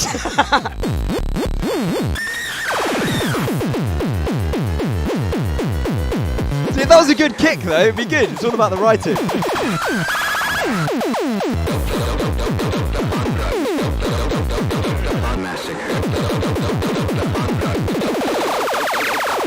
We playing naked twister back in my hotel. Amazing. You like that, Joe? That's why I got signed, eh? Yeah. So yeah, that whole mix is pretty much why I signed you, and moreover, not so much the music, it was your attitude when I met you was the big clincher. Because the music, I was like, with most of the people that I signed people at different levels of their musical game, and people either maybe they had more about the character, or maybe less about the musical game, and vice versa, or it was all different levels of where people were at. But I seen so much in you. There wasn't just the musical game; it was where you were at in terms of your forward thinking, how you promoted yourself. Like, I learned loads off you in the early days as well, because like you like were, what sort of things? Well, you were young and connected. You were like connected with the youth. Rave music is a youth movement, and as I was getting older, I'm like, if I'm going to stay relevant, I need to have young people around about me. You know, like I have to stay connected to the dance floor. And as I got more and more popular, it was more difficult. And anyone knows me in the early days, I used to play my set and then I'd be straight on the fucking dance floor, and I would be in there, I'd be in room 2, room 3, I would be all over the fucking place. But as you get more popular, that gets more difficult, and not because I don't like the attention or I don't want to spend time with the fans, but you can't just stand and enjoy the music because everyone's asking for photos, and that's I've got all day for that to happen. But like, I couldn't be the normal me. I couldn't have my finger right on the pulse anymore. So having someone that's new and fresh and like is in touch with the dance floor, that was fucking huge for me as a label owner, a producer, a DJ. But then I think there was also like completely mutual as well, because I'm going into it and learning things like, because now basically I'm signed here. Is there anything we need to show from the signing? I guess we've done all of that. Yeah. The next track I'm going to play, Zombie Nightclub, which when I put out the social media stuff saying what's your favourite song, so many people say Zombie Nightclub. Yeah. It's probably one of my favourite. I think Joey really liked it. Yeah, it was one of my favourites. And this obviously with my guy Pinnacle, Dave Rouse. Dave hates the name Pinnacle, so that's why I'm laughing. It's not because he just hates it. He just it's brash. It's brash. Prospect and Pinnacle. But yeah, anyway, so Zombie Nightclub. I think this was like a pretty good one. I mean, I don't know if people look badly back on the sort of like the dub-core-y sort of stuff. I think this was almost like a bit before that, and I quite like, if you remember back to my very first album, The Pure Acceleration, do you remember that Invasion track where it was like, today's top story, the world has been taken over by hostile aliens. Invasion. You know that tune, yeah. This one's kind of an extension of that, but using a slightly better sample, slightly more just refined basses, and just kind of just like a bit of a better. Shall we see it? Really. We actually got the video of the making of, which is a long time old, but a long time old. That's not good England. It's old. Let me see if we can get this working. Okay, we tried to. I can play the track first. Let's do this first. Okay, so we're going to go. Hopefully we're still coming through on the microphone. Behind the scenes. The microphone. There we go. Hopefully the volume's coming through. Let us know in the chat the volume. No, that's the wrong one, bro. That's the. Oh, that's the wrong one. Hold on. Sorry, guys, we got the wrong one there. This one. No, where'd they go? It should be the first. Oh, it's fucking gone, man. Oh, it's gone. Right, never mind. We're just gonna play the track. Let's keep it moving. Alex Prospect and Pinnacle. Sun goes down. Hey, good try. To be honest, if you want to see it, you can just type it in on YouTube. Nebraska Maybe town. better didn't show. A secret government project has gotten out of control, and a deadly virus has been unleashed into the city's hottest nightclub.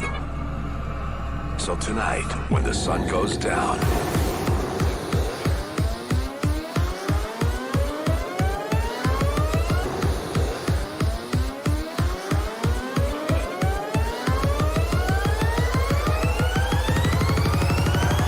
Zombies.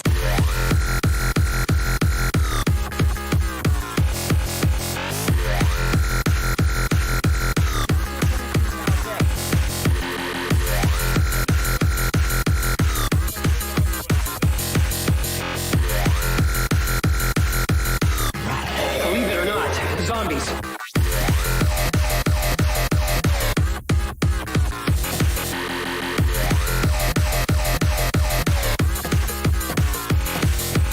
and a deadly virus has been unleashed.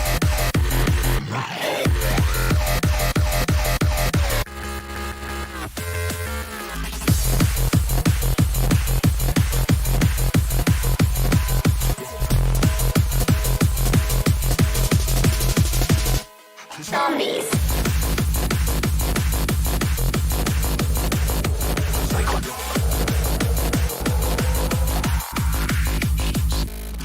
Down.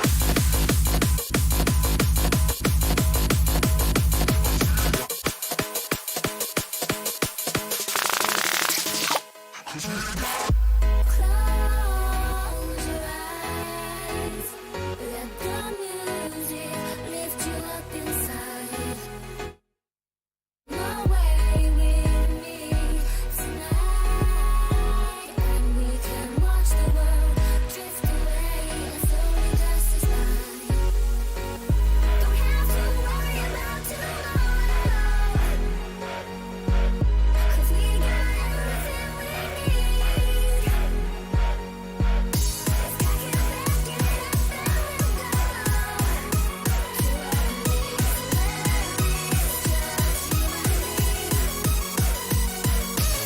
Shouts out to DJ Hooch, you know this.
slowly passes by. Don't have to worry about tomorrow, Shouts out to Charlotte Louise. 'cause we got everything we need. So this is Joey Wright and Miranda, Everything We Need. Alex Prospect remix. It's one of the ones I did after signing to Joey Wright's label.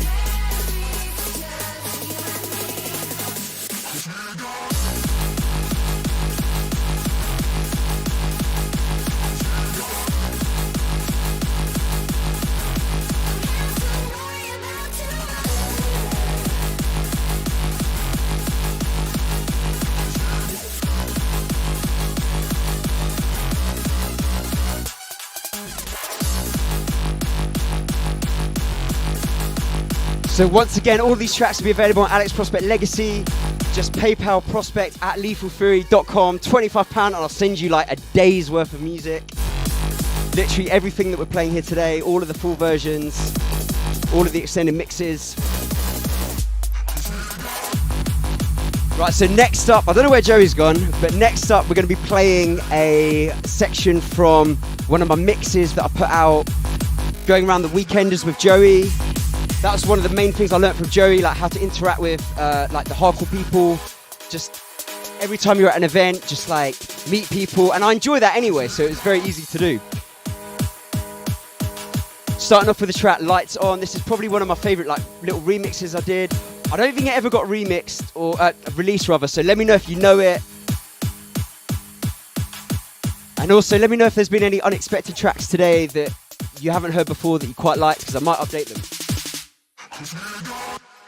But I want the lights on, yeah, I want the lights on until you're on, until you're on, until you're on, until you're on, until you're on, until you're on, until you're on, until you're on, until you're on, until you're on, until you're on, until you're on, until you're on. But I want the lights on, yeah, I want the lights on. So this is 2013.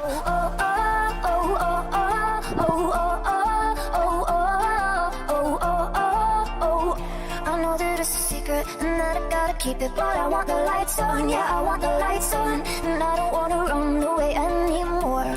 Leave the lights on, leave the lights on, leave the lights on, leave the lights on, leave the lights on, leave the lights on, leave the lights, leave the lights, leave the lights on, leave the lights on, leave the lights on, yeah, I want the lights on.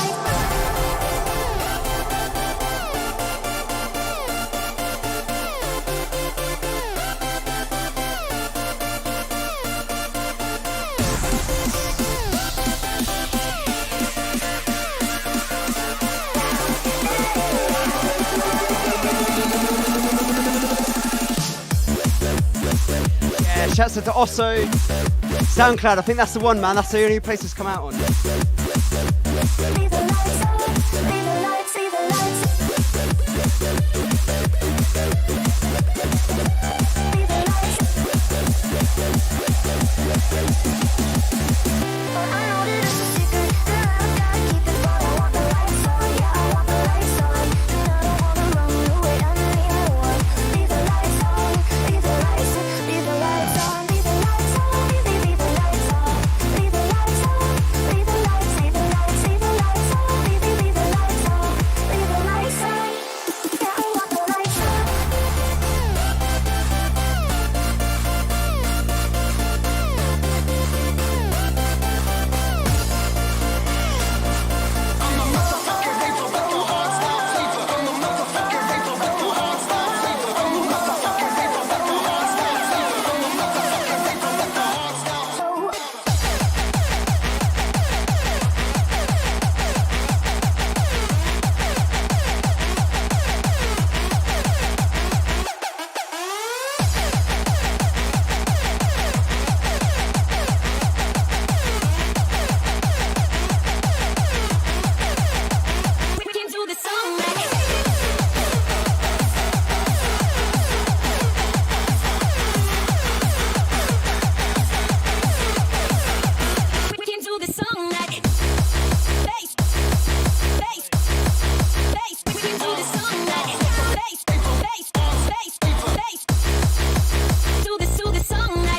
lights on.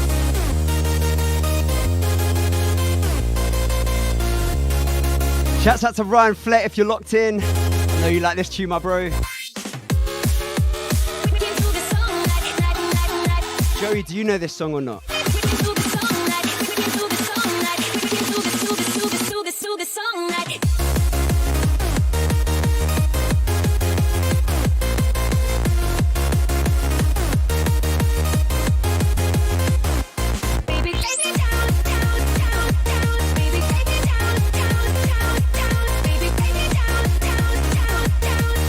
Remember, if you want any of these tracks, PayPal Prospect at lethalfury.com, £25 and you get everything. Shake that.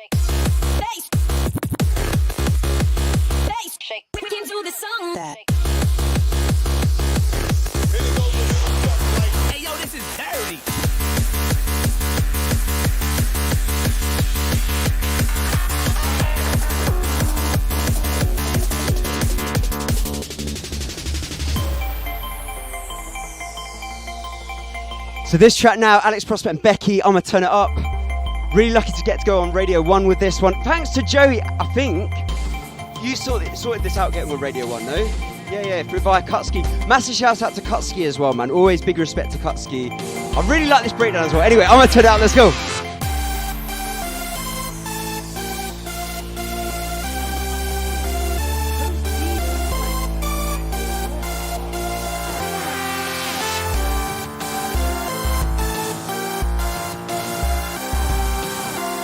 Right, going to be playing a bunch of Becky tracks now.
Still got the police sirens going off, innit?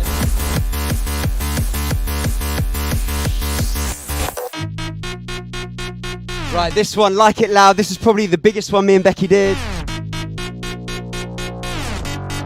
This is the original. You say I want bass, give me that treble. I wanna take over to the next level. You say you want more, I'm getting ready. It's about to blow, about to get heavy. You say you're going up, well we get down. We run this party, run the whole town. You take it one shot, make mine a double. On form tonight, making big trouble. We like it loud, like it loud, like it loud. We like it loud, like it loud, like it loud. We like it loud, like it loud, like it loud. We like it loud, like it loud, like it loud. We like it loud, like it loud, like it loud. We like it loud, like it loud, like it loud. We make noise, noise, noise. We like it loud. Just show me with the bass line, kill me with the sound, down, down. We make noise. We like to get down, down, down. You say you want me, you like me around. We like it loud, we like it loud.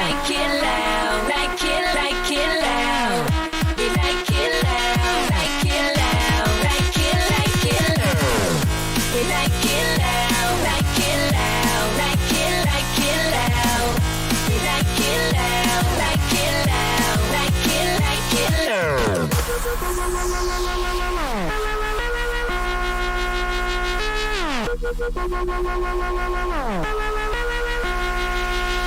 I want bass, give me that treble. I wanna take over to the next level. You say I want more, I'm getting ready. It's about to blow, about to get heavy. You say you're going up, well we get down. We run this party, run the whole town. You're taking one shot, make mine a double. On form tonight, making big trouble. Just call me with the bassline, bassline, bassline, bassline, bassline, bassline, bassline, bassline,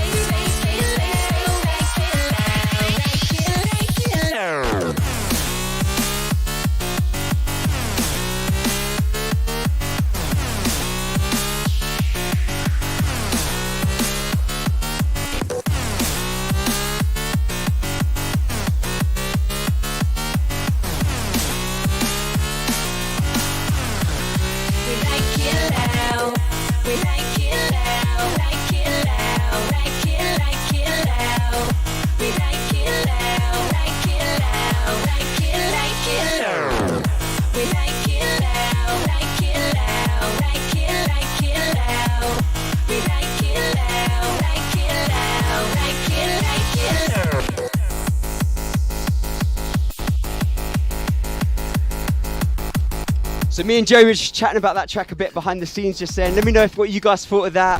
I really like that track. What do you guys think? I still love it, man. Like, I really do still love it. Amazing track.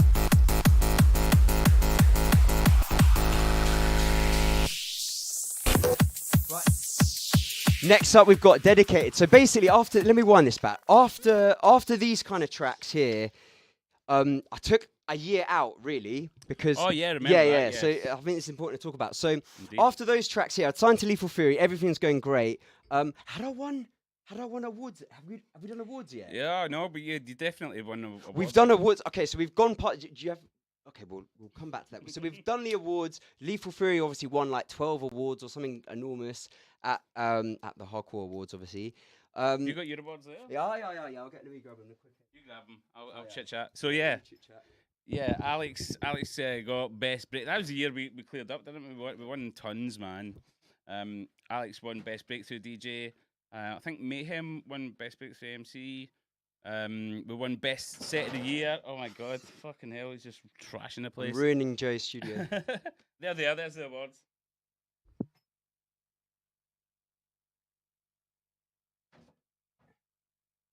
You got two there? Yeah, I got two.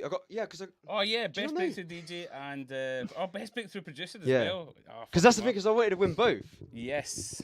Do you know the worst thing about these awards? This is I remember saying to Mike Rivera, who's here at the top mob, and I was like, "What did you win this year?" Blah blah blah. You know, ripping the cunt at him. And he's like, "Well, you've got," because I had four awards like up in my hall. These ones, I had four of them like just as you walked into my house up in the wall.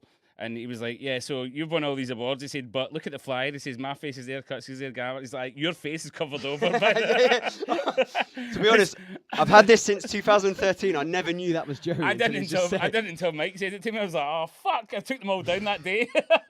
I know exactly what that photo is, but yeah. But I mean, this. So okay, just a bit of bit of background story. Because there's one thing being like, "Oh look, here's a bit of paper with your name on it," but like this was like.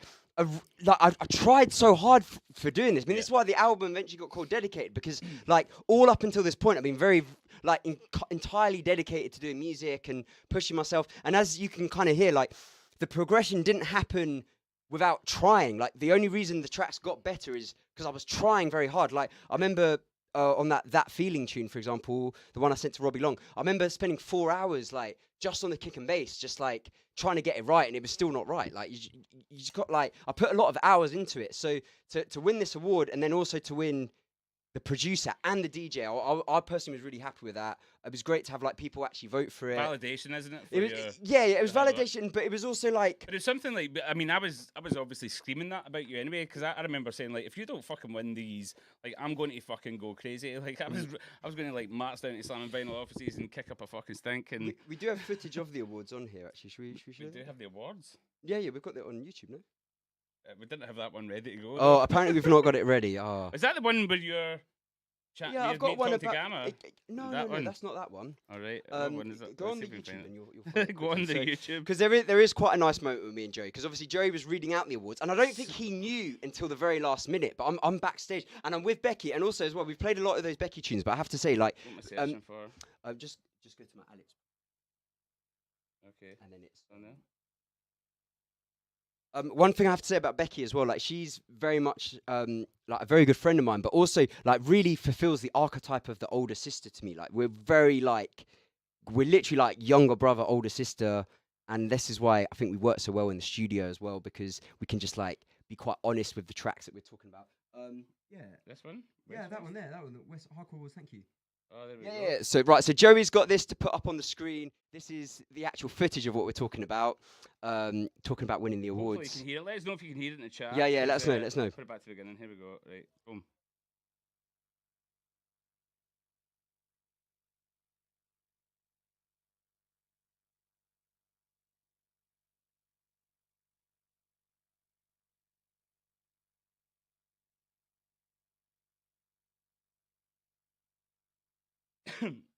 All right, we're no sound there. Because there's no sound. Well, look, unfortunately, to be fair, if you just go on Alex Prospect YouTube, might as well subscribe. I'll be posting some new stuff soon. You can see the video there. It's a nice moment of obviously Joey announcing the awards. My speech was terrible because I was just very blown away of what to do. You can see the footage here anyway. This is, I'm backstage with Enemy and Becky at the Opera House. Oh, And I think I thought I would win. To be honest, I thought I'd win producer because just I can't remember who else was up for Here it, he but comes. Here he goes. Hey. Look how proud I am. Yeah. We've got there's an amazing photograph of us. It's coming up now. Yeah.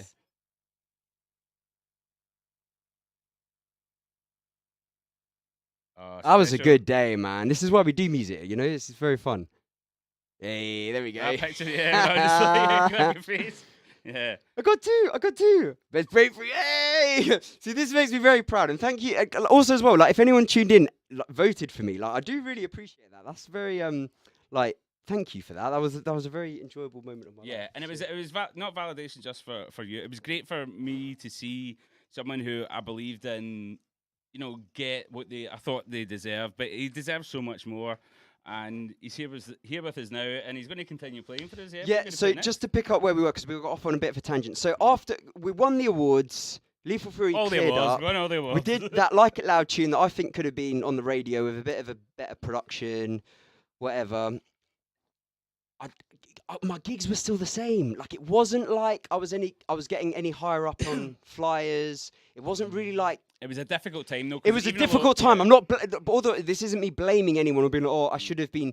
It just like the infrastructure behind the scene, I guess, wasn't there to be giving me like a good amount of money. The writing was on the wall already for the scene, and we were behind the scenes. We were already talking about doing loads of different stuff with the label. We were having these big meetings with everyone. We were signing more artists, trying to create this like our own scene within a scene, weren't we? Yep. And we were all taking different roles at the label, trying to like push it in different directions, doing the podcasts, the radio shows, like doing our own events, doing the albums. We were trying to do everything. We were trying a lot of things, and we were feeling like it was almost like we were carrying the weight of the whole fucking scene on our shoulders at times, because trying to get other people involved in what we were doing was virtually impossible. No one wanted to get in and our shit, so we were like, we'll just do it ourselves. But it was difficult because it was like pretty much me and a bunch of kids. I mean, one thing I would say as well, but like in hindsight, now that like we're looking back on those times, I do sort of feel that you can't really like whatever you do, you don't really have power over it. And what I do, I don't know, like let me know in the chat what you guys think as well, because what I personally think is that this current time at the moment is actually like one of the most exciting times for hardcore ever in its entire history, because I really feel that like the momentum is about to swing towards just hardcore being popular. And it's like, it's not even like I want it to be popular just for the sake of it playing bigger gigs. I just think like it's ready. It's the time for it. There's an energy to it. Like just from the voice notes I be having with people from behind the scenes, like I think there's a lot going for the genre at the moment. Obviously we're still as dedicated and into it as ever. And talking of dedicated, so what I did was I went got sidetracked again. I went off to Ibiza because Well, that's when things were. It was pretty much not long after. It wasn't looking good for me. Like, I've done everything I could. I won breakthrough DJ and producer. I put out a good song. I've done a track with Darren, two or three tracks with Darren Styles. Done a track with Gamma. It's not looking, but I'm still not really making like good money or like enough to be a DJ to the level that I wanted to. Yeah. So I'm like, well, look, I have to go to Ibiza, try and do a different genre. Problem was, I ended up DJing, like getting a DJ job, but then I was DJing 9 p.m. till 5 a.m. and it was every single night, so I couldn't really get any time off, like really at all. But one thing I would say, it was exceptionally good for my DJing. Like as soon you came back a much better DJ, man. Did you notice that? Oh, fucking night and day. This is something I say, and I said to you when you were out there. Remember, I was like, dude, this is what I had an apprenticeship DJ. Now I used to DJ for 6-7 hours in nightclubs, and DJs don't do that really these days. A lot of them are producers who just their first gig is the first time they've played out, and it's like you got to finally do that because you were a producer who was then a DJ, and you got to do. The reading, you know, have an empty fucking night, have an empty club, a bar, and then try and keep it fucking busy and learn how to fail over and over and over again every fucking night until you figured it out. And you fucking figured it out, man. I mean, you did. I was like, get your ass fucking home. yeah. I mean, the thing is with the Ibiza season I did as well, it was like, for some reason, that season was just really dead. Like, people just weren't turning up. Like, everyone on the strip was saying, like, yo, this is like the deadest year. Like, there was still really good times. I met loads of group of people, and like, shouts out to everyone that I met. We had a great time. Like, it was really good in Ibiza. But in terms of me progressing my music career, it didn't really do what I wanted it to do. I did have a great time, but that was that. So I come back, the winter happens. Next year, I've like, right, okay, I know what I need to do in Ibiza. I'm going to do something else, like sell tickets or whatever, and then can be backstage, meet loads of DJs. And then Joey says, what did you say, Joey? I'll tell you what Joey said. Joey says, look, I think I get what you're saying, but it's important to be like the top of your genre. And then if you want to do other things, because Joey simultaneously was doing Destructive Tendencies. So he'd been the top in UK hardcore.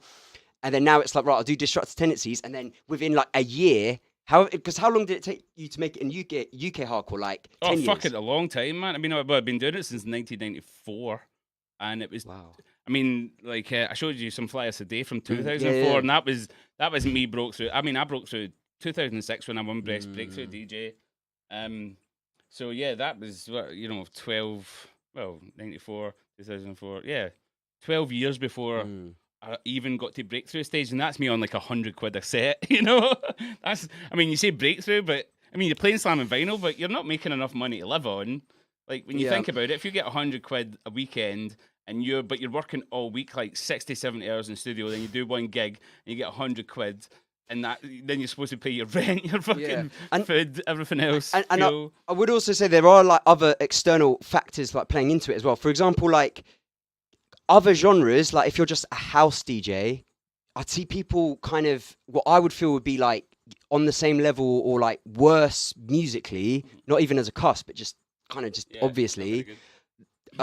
But being just like on a management suddenly and then just getting $3,000 a gig, I'm just like, fuck, like, so you just figured out how to produce. You're just at the early stages and you're just getting all this money. So I'm just like, yo, I need to like switch it up a bit. It wasn't out of wanting to do it, but it was just like, if I want to have a job doing music, which is my passion, that was the way. Anyway, Joey slapped some set. Well, he didn't slap me, but he was like, look, like do an album. Why don't you do an album? So I was like, well, look, and the thing is, my reaction to that is like, well, what am I going to do? Joey said, I've signed to the label for advice as much as the exposure or being on a good label. Like, if Joey's said something, I'm not going to do the opposite, you know? So if Joey says, do an album, cool, I'm going to do an album. And then an album I did. So we're going to play. And what a fucking album it has turned out, man. Like, amazing album. Amazing album. Thank you. I'm very, very, very happy with this album. As you may have realised or may not have realised, it's not actually on Spotify yet. But we're getting it there. Everything on Lethal Theory is going to get on Spotify, including this. Yeah, and it is like quite deep for me. But the situation is when it's out there, I think it all makes sense in the end. Like it's kind of, I mean, it's even baked into the name, Dedicated. It's like it's been a long road. Like as you can see from going through all these tracks from back in the day, like it's been a long road. Like I wouldn't change it for anything because like meeting you people and making the tunes, it's been like I'm very happy with it. But it has been a long road. And that's why it's dedicated, because that's how you have to be to do this music thing, but we wouldn't have it any other way. Anyway, shouts out to Jack Ambrose. A little quick story for this guy. I was going to a gig in New York at Candyval, and I was just sat on on the aeroplane, chat to the person next to me, and then she's like, "Oh, what you doing? I'm a DJ." She's like, "Oh, like my friend, he does singing." I was like, "Cool." And then this is Jack Ambrose. This is a song we come up with. One of my favorite songs I've probably ever made. We've got more stuff coming as well. This is the thing. We're going to have to do another show with talking about all the stuff we've got coming because there's just too much to even start to get into it. Jack Ambrose, Close to Alex Prospect. Let's go. Let me slow this down a little bit. When I'm closer here with you, with you, with you, with you, with you. Closer here with you, with you, with you, with you, with you. Closer here with you. We could stop the world tonight. We could run out of sight. We could fly at the speed of light. We could touch the sky. We could be a world away, you and me. There's no need to stay apart another day. Just come right here and know that I'll be closer. I'll be closer next to you. And your dreams are never over when I'm closer here with you.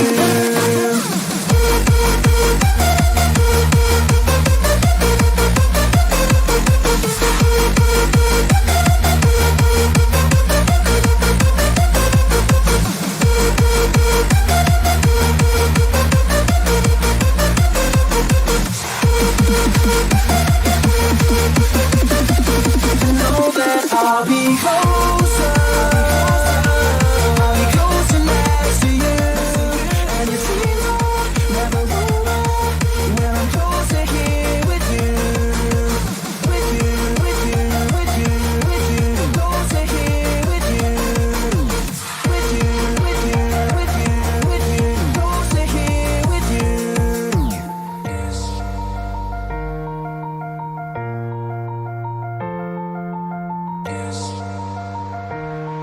When I'm closer here with you, we can stop the world tonight. We can run out of sight. We can fly at the speed of light. We can touch the sky. We could be a world away, you and me. There's no need to stay apart another day. Just come right here and know that I'll be closer.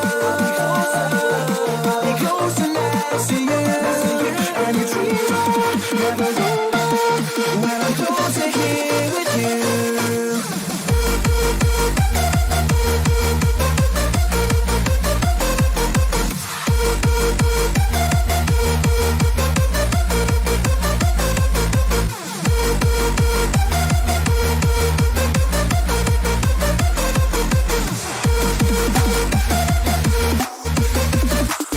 Know that I'll be closer. I'll be closer next to you. And your dreams are never over when I'm closer here with you. With you, with you, with you, with you. Closer here with you. With you, with you, with you, with you. Closer here with you.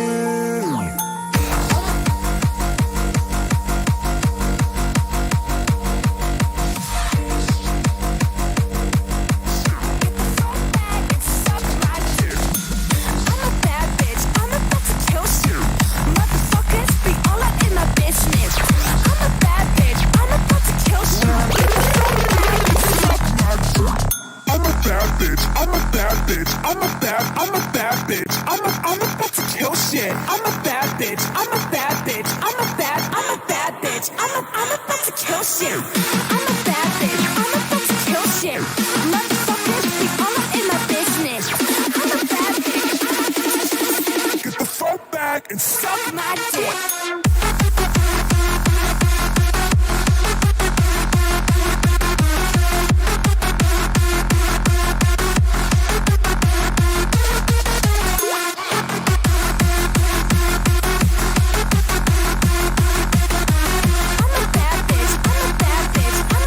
Get the fuck back and suck my dick. I'm a bad bitch, I'm about to kill shit. Motherfuckers, we all up in the business. I'm a bad bitch, I'm about to kill shit. Get the fuck back and suck my dick. I'm a bad bitch. bitch. I'm about to kill shit. Motherfuckers be all up in my business. I'm a bad bitch. I'm about to kill. Get the fuck back and suck my dick, my dick, my dick, my dick, my dick, my dick, my dick, my dick, my dick, my dick, my dick, my dick, my dick, my dick, my dick, my dick, my dick, my dick.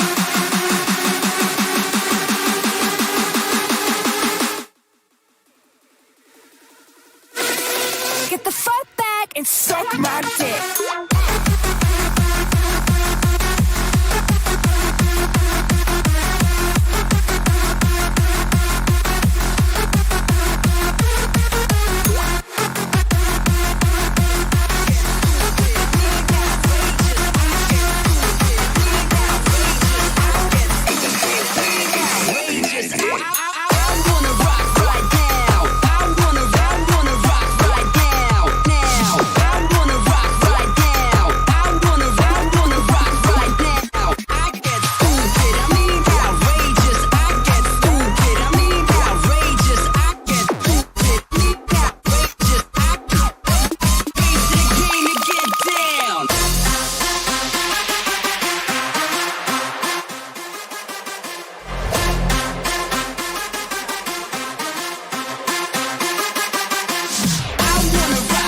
A little bit of a fun fact about this one.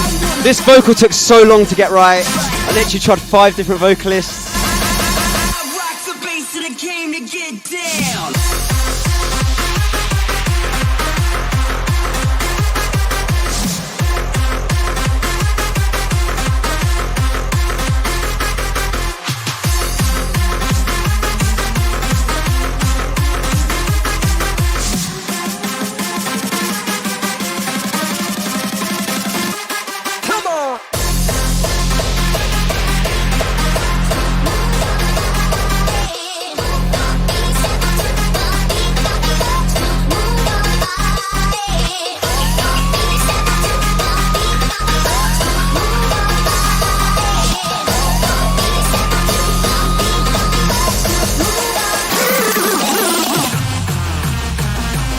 Woo! This one, Alex Prosper, Joey Riot, Move Your Body on the dedicated album. Let's go!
Show me the love.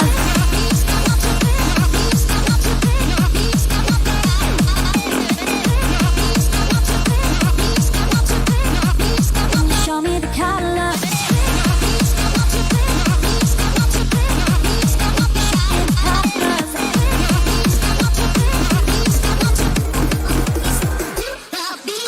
Good have all you captured my heart.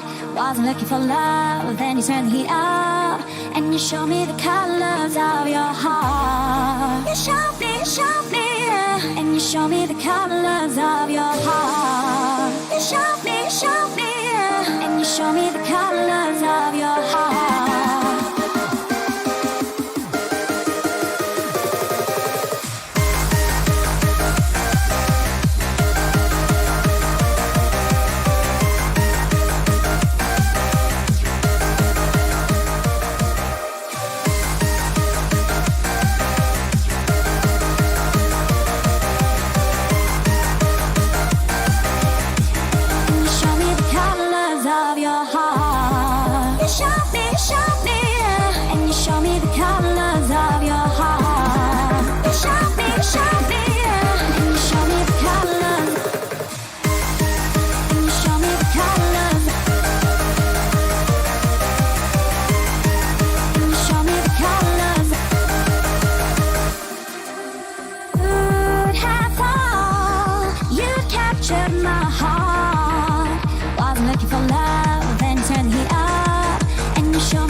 He's got nothing on you, baby. Can I just say, like, this is one of my favourite tracks of yours. I love this. This, like, I said to Alex when he turned up today, I've been humming this for the last 2 months, just been in my head, and it's one of those tracks I forgot about. But like when you made it, like I was like, remember we had Breezy come on stage with us at Westfest, and I was like, we have to do this live. And like, this is the fucking oh man, I just fucking love it so much. Honestly, it's one of those tracks. See, when people say there's a question that I get asked sometimes in interviews: is a track that you didn't make that you sometimes wish that you'd make? I wish I'd have made this. Well, that means a lot, man. That's about this is great. Yeah, man. But also one thing I do want to add as well. Like after signing to Lethal Theory, obviously, as Joey said, he was learning stuff from me, but I feel like I was learning stuff from him, and from the way that Joey approached like dealing with me, that's something that I wanted to also pass on as soon as possible. So with Callum, that was somebody that I knew just from a studio session, but I could see the talent. Like everybody knows, like Callum's very, very extremely talented. And then we just had a studio session. It was weird as well because he was working at a garden centre and he quit his job. He's like, I'm going to do music. And then I think it was like a day after, I hit him up. I was like, oh, I live near you, by the way, at the moment. And he came over and he was like, oh, I've got this drum and bass tune. He goes, and I was like, that's good, mate. I've got an album on the way. And then it was all, and then Reezy as well. That's from my friend Dan Simone, who I know from uni. But like, I do think like I have a knack for finding like world-class vocalists just by like, I don't know what it is. It's just they just come to me. They just say hello. Yeah, so like on an aeroplane. We've got a couple of questions here. By the way. So let's just see what we've got. DJ Builder saying, "Can I get a shout out?" Of course, DJ Builder. There we go. Mrs. Builder, myself, Mrs. Builder, and Mr. Builder. Keep building. Keep. Wait, else we got? What else we got in the Westman? Hold on a minute. I've got more. I did have. Hold on. It says we're all caught up. What the fuck? Where are they going? Well, thanks for tuning in, by the way, everyone. This has been good fun. And like, yeah, we've been playing some weird music, but I hope you guys have enjoyed it. Another one. There we go. Hold on. What do you guys have in the store for the future of Lethal Theory? This is from Clarky3383. Well, let's fucking. Yeah, well, I might as well talk about it. If people want to know, we can talk about it. Yeah. So. Personally, so we're starting, as you may know, if you look at the background, the label Relaunch, we're starting with, I'm going to do a small album, Rave, Riot, and it's kind of based on the premise of this whole Twitch stream and everything I've been doing through lockdown and progressing as a musician, all the stuff I've been teaching to people, all the new stuff I've been learning, and putting all the stuff I've done throughout the years as Destructive Tendencies, Joy Riot, all my different aliases, through hardstyle, hardcore, all the hard dance genres, and bring it together and reinventing Lethal Theory to what I always wanted. wanted it to be. I always wanted to be a multi-genre DJ, and anyone listens to my really early stuff, like I played everything. Like I was, man, back in the day, I used to play house, trance, techno, hardcore, hardstyle, everything. Just like as long as I got to play dance music in front of a crowd, I'd be fucking there with my pants down, ready to go. You know, so being able to just indulge in that and getting to a stage in my career where I can bring this full circle and the greatest thing about this, and when I had this idea, I text you and everyone else in the label, and I was like, you know, saying my plans, what I wanted to do, and my greatest hope was that I could get even just a small percentage of the crew back involved, because I said in the text message, like, yous are, and they genuinely are, some of my favourite people on the fucking planet. You know, for very good reasons. I signed them not just because of their musical talent, but also how well we connected on a one-to-one level. And they were just, they were there for the exact same reasons I was there for it. And that's where we connected. And we connected on a bunch of other stuff. And that's where me and Alex's friendship really grew. We realised we had fucking tons more in common. And I think the big thing was how open our minds were to getting changed. Where we would always challenge each other with philosophical, is that a word? Philosophical questions. And really, trying to expand our minds and kind of better ourselves as humans. And for such a, as I used to say to him, like, for such a young man, he's got such a wise old head on his shoulders. He used to call me the wise owl as well. Wise owl.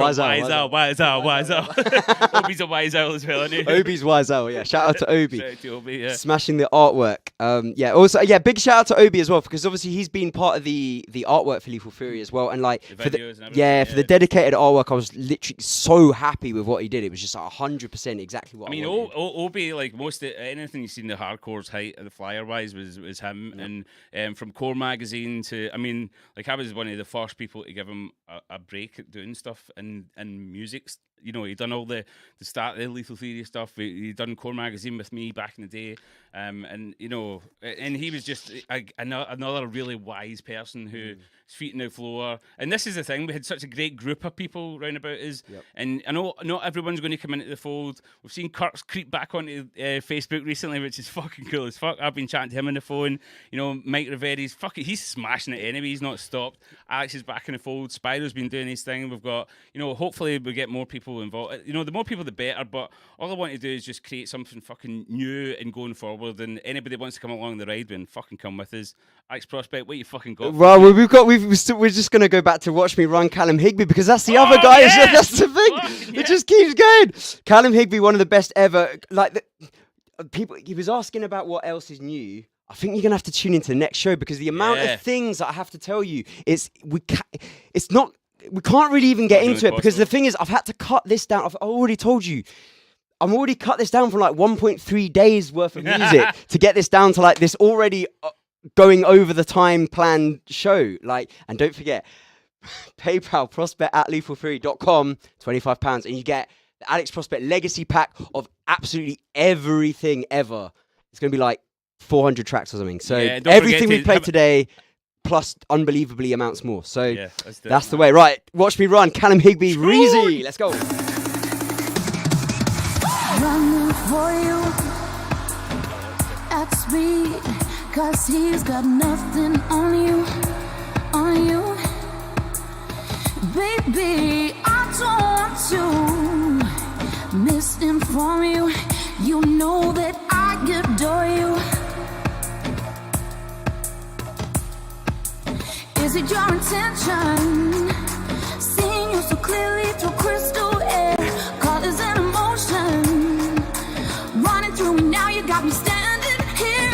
I want this just you and me. Take my hand if you understand. Walk through the fire for me. Oh, oh, oh.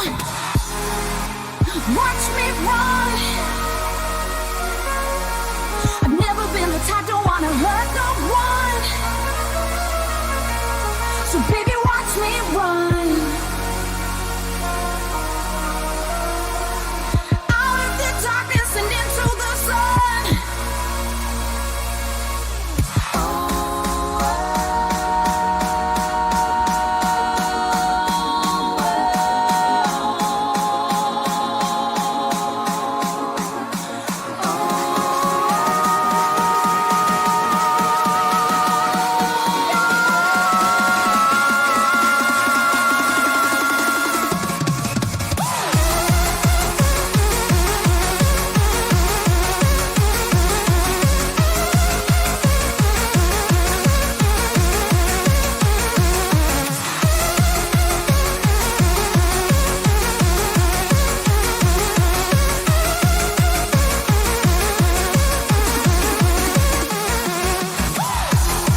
out here, so far from what's behind me, behind me. Baby, I'll be shining right before you. You know that I adore you. Oh, oh, yeah. Is it your intention?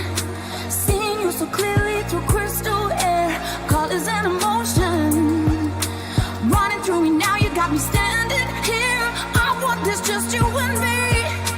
Take my hand if you understand. Walk through the fire for me. Oh, oh, oh. Watch me run. I've never been the type to wanna hurt no one. Baby, watch me run. Out of the darkness and into the sun. Out of the darkness and into the sun.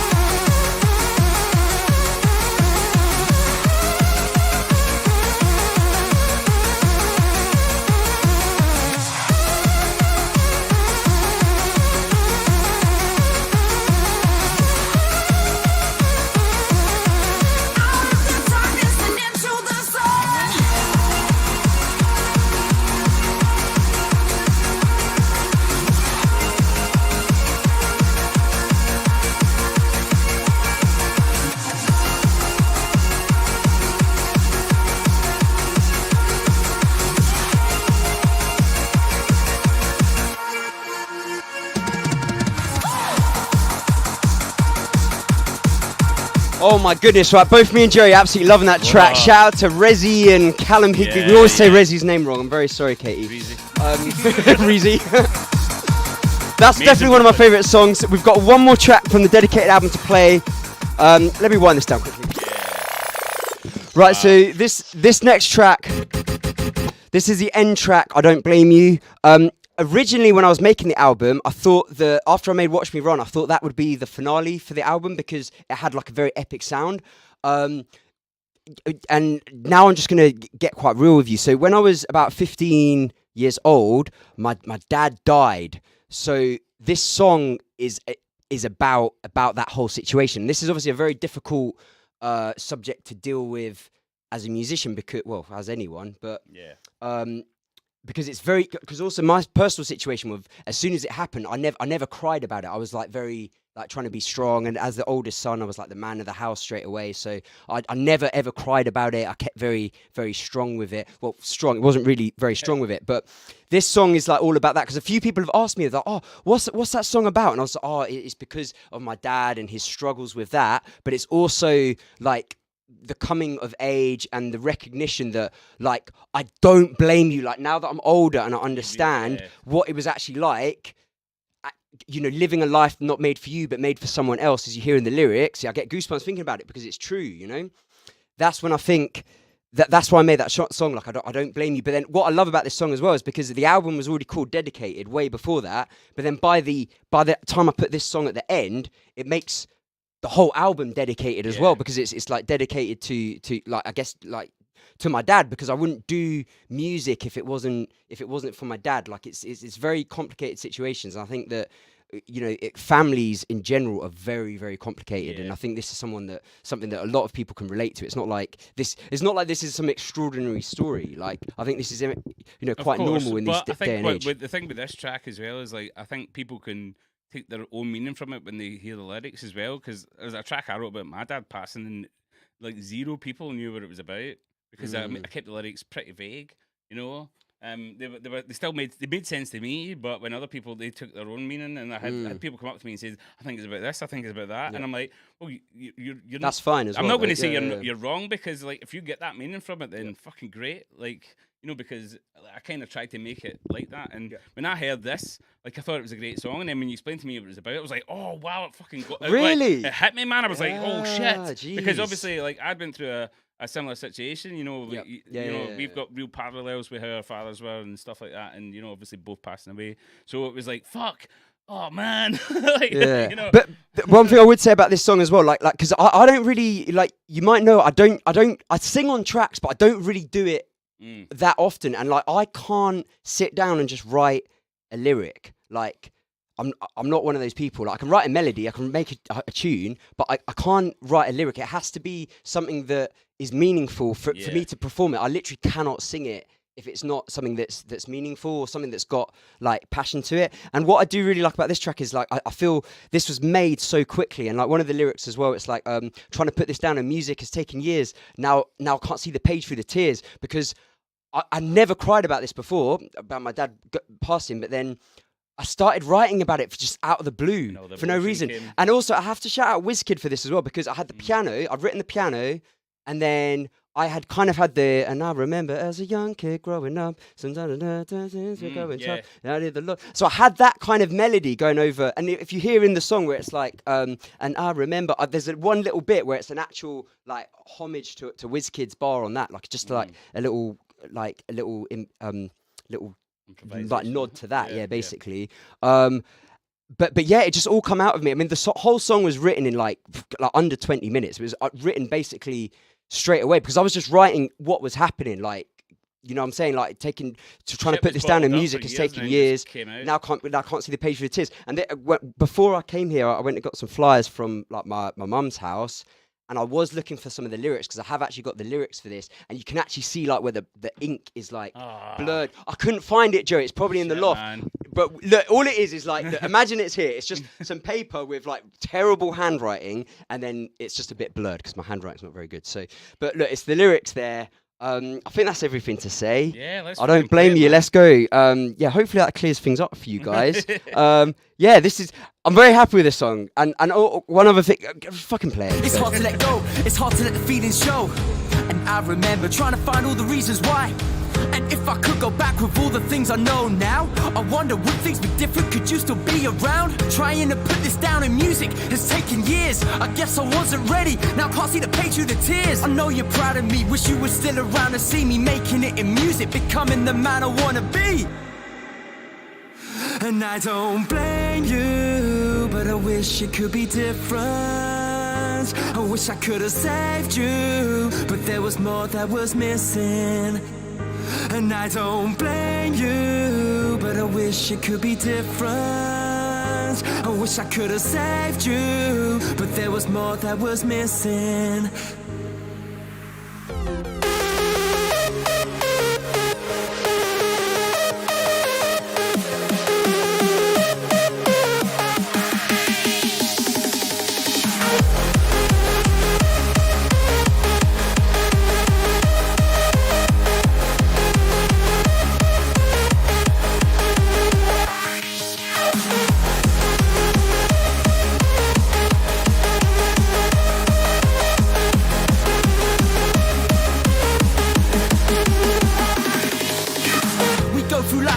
Can't expect to take every right turning. I know you were hurting, and that things were far from perfect. I tried my best to help, but you needed to do it yourself. Living a life not made for you, but made for someone else. I still see you in my reflection. We'll always have that connection, but it's a tragedy that your life went in that direction. I know you're proud of me, continuing your legacy. It's your boy, becoming the man I wanna be. And I don't blame you, but I wish it could be different. I wish I could have saved you, but there was more that was missing.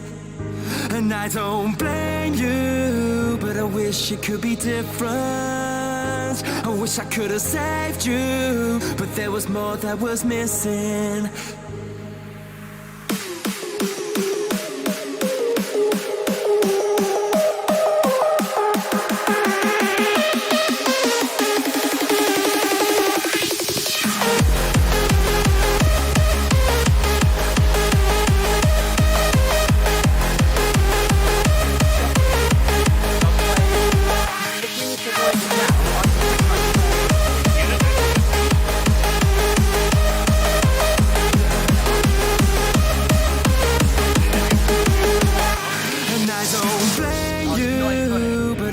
It could be different. I wish I could have saved you, but there was more that was missing. And I don't blame you, but I wish it could be different. I wish I could have saved you, but there was more that was missing. Yeah, so hope you guys enjoyed that track. That was obviously quite a deep track for me to do. I do feel that I gave it justice as well. So just for me personally, like, it's quite a difficult subject to actually tackle, but for me personally, I feel that I gave it justice. Like, I put loads of strings in it as well because my dad played violin, so it's like putting in like those kind of elements as well. So yeah, that was my album Dedicated. I hope you guys really enjoyed it. Now we're gonna talk about Up to There, and now we're talking about kind of the future. If you guys have seen my social media posts recently, I've signed to a South Korean management company, which is just absolutely insane. But I'm going to show you the situation and how that's actually happened. Like, it would actually be mad. Like, I would actually be in a couple of weeks going out to South Korea to do an enormous festival. However, it's better to wait a year and get on a peak time, because I was going to be doing like a warm-up set, and it, like, just for my music, it doesn't make sense. So we're going to wait a year and just keep working with the Koreans. But I've already like sent them a load of tracks, and like they're all just super nice. And massive shout out to Cepho. Joe's just gonna play a video of. So this is a 16-second video that I saw on Instagram of Cepho DJing. What's that? Oh, that's a scratch runner. This is a 16-second. Is it playing now? Oh, it's not reading it. Oh my God. Well, look, tell you what, I'm going to put this on my Instagram story straight after. This is a 16-second video that I saw of Cepho DJing just in a park in front of like... Link it up and I'll put it into the... Hey, there we go. Yeah, I can see it there. Joey's going to link it up. So this is just Cepho DJing in a park just to like... I mean, how old are these people, Joey? I don't know. They're kids, man. Yeah, they're children, like very, very young. But the performance that he does behind the decks, I'm just like, man, like that could be at Ultra. But these days, that's what I thought when I first saw it. But these days, I see why I was so inspired by it. And it was like, it wasn't at Ultra, it was in a park to children. And he still came with that energy. And he was providing the energy for the children. And they're enjoying Scott Brown's Elysium tune. And it was like, that's what I do music for. That moment there, like... And I think also as well, like part of the reason I've been a bit quiet with music as well is like it's not very motivating to see all this, like the way the kind of the pop star DJ life is, where it's very much like, oh, like look at me and having bottle service or something. Like I think it's like a load of crap, really, to be honest with you. And it's like very like Wizard of Oz. There's no substance to it. There's nothing behind it. But when I see that, it's like that's the moment. That's like the feeling you get with hardcore music. And I see that all the way in South Korea from Cepho. So that's why I started following him. This is the track that I made, You're All That I Need. And this is the one that Cepho liked, and this is how we got talking. So I'll play you that, and then we'll go from there.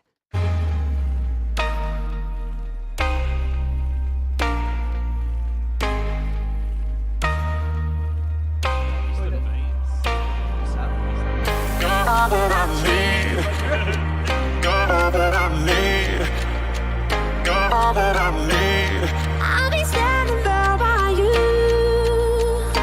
All that I need, all that I need, all that I need.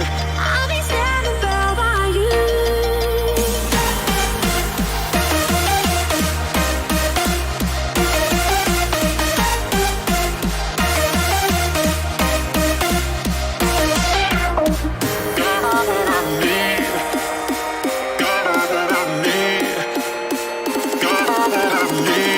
I'll be standing there by you.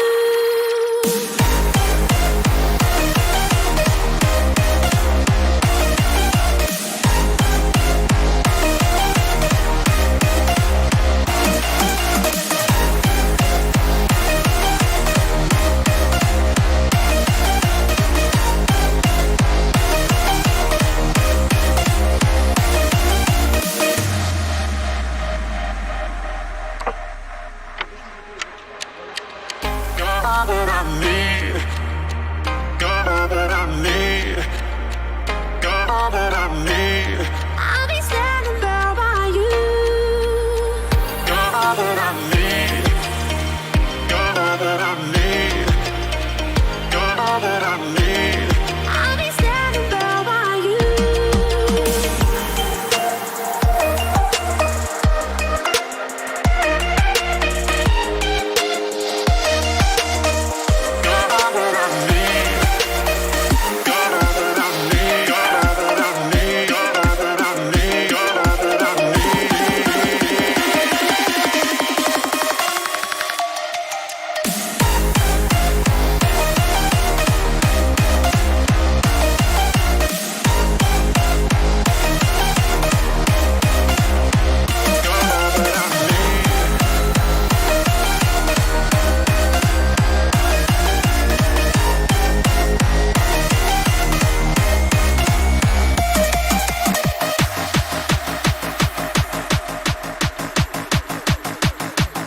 Sorry guys, had to put the mic on there. Right, so that was a track that Cepho really liked of mine.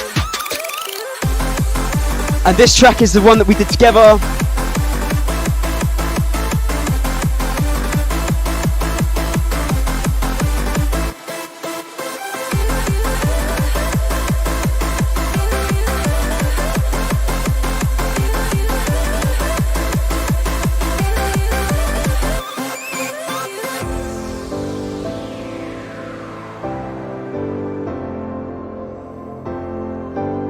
So Alex is going on about this guy Cepho that he's dealing with. This is a Christmas present.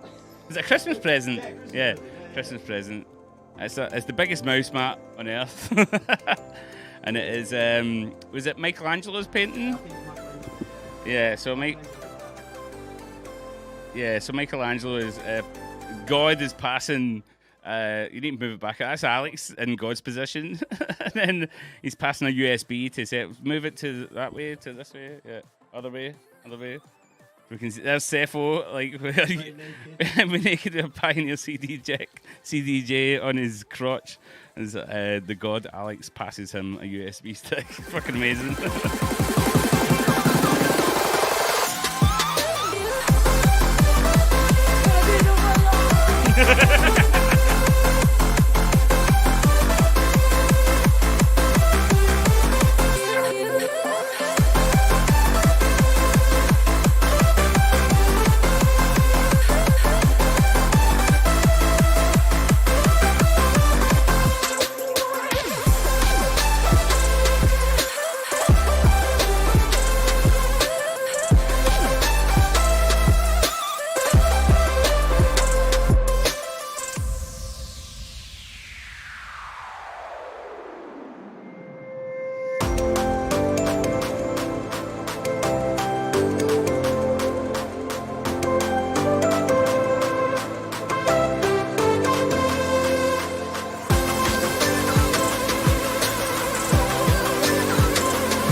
Yeah, so guys, that's going to be the second last one from me. This track, Alex Prospect and Cepho, Heaven, out now on UT Records, Cepho's record label. I'll be out in South Korea real soon and bringing over South Korea artists to the UK as well. These guys are very, very talented and we connect very well musically. Big love to South Korea. Got more coming up. Let me know what you guys think. Also, let me know what was your favourite song of like that whole thing, because we've gone through a lot of music today and that's been condensed a lot of music, down. Yes. Joey, what was your favourite song out of all of Watch Me Run, innit? That's easier for me, yeah, Watch Me Run. But also, what's the one with the Will Smith? I'm the party starter, you might have a good time. It's when the beat comes in and goes, early morning, early morning, early morning. The thing is, I think we should remix a lot of these things as well. Yeah. Like, I think there's quite a few out there that I want to remix. I did ask people in the chat, let me know if you want me to like update any of these.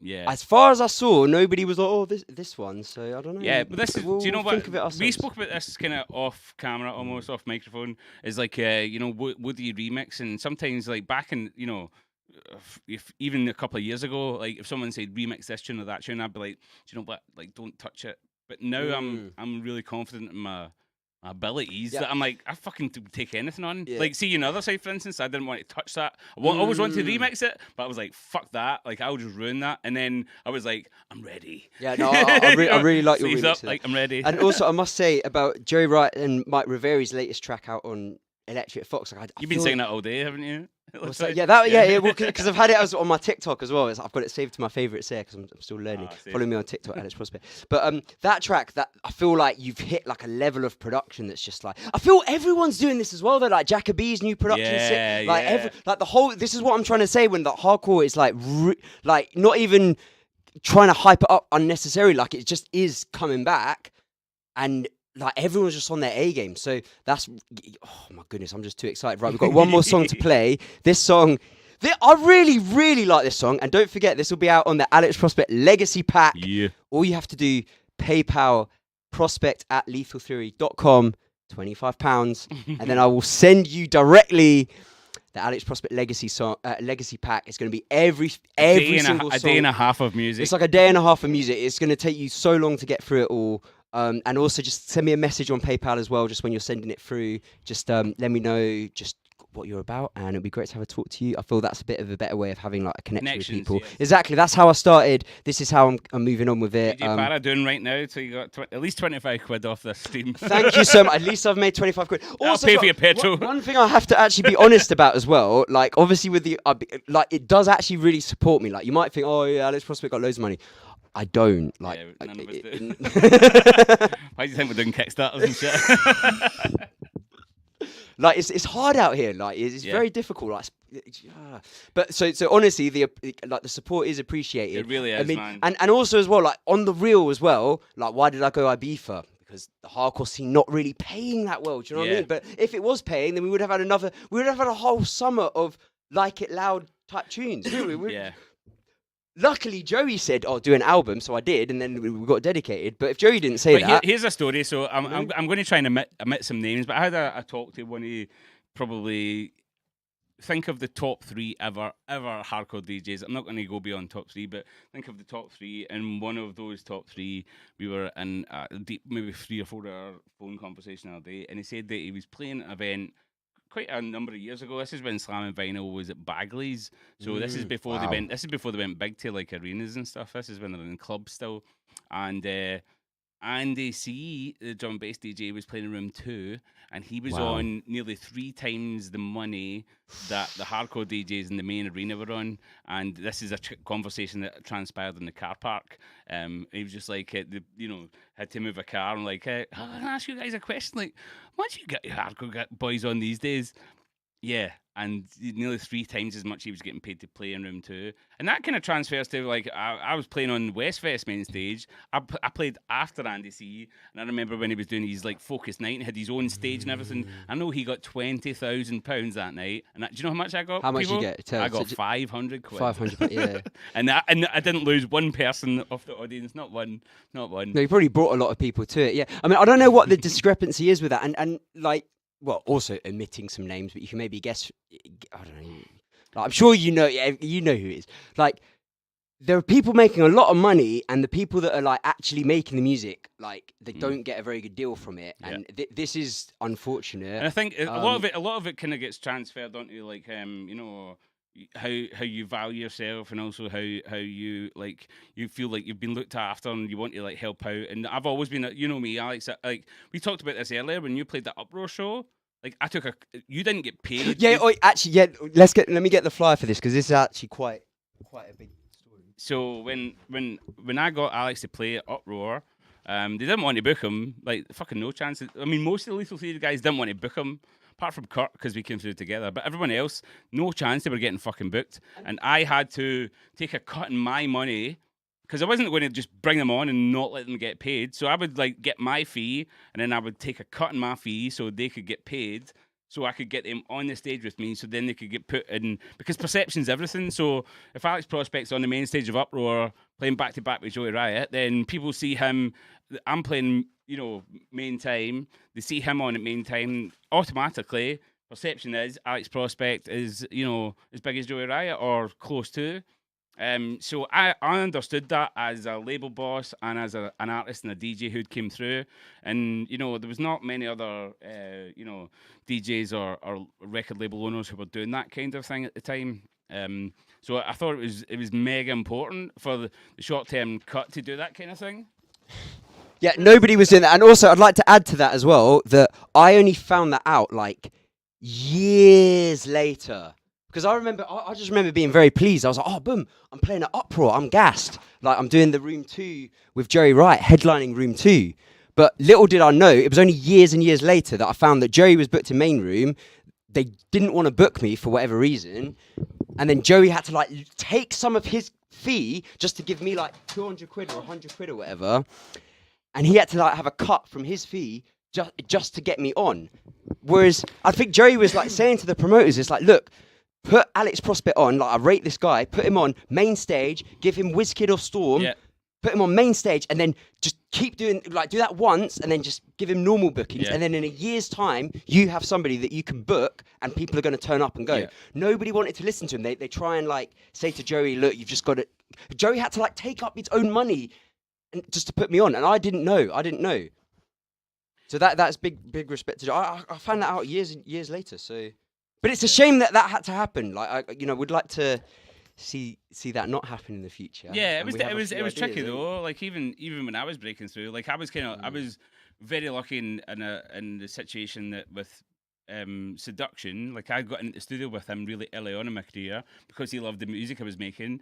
And when I went to his house and we were working in the studio, after the first day making tracks together and it was going great, I was like, "So when are you booking me for Uproar?" And he's like, "I'll put you on Uproar."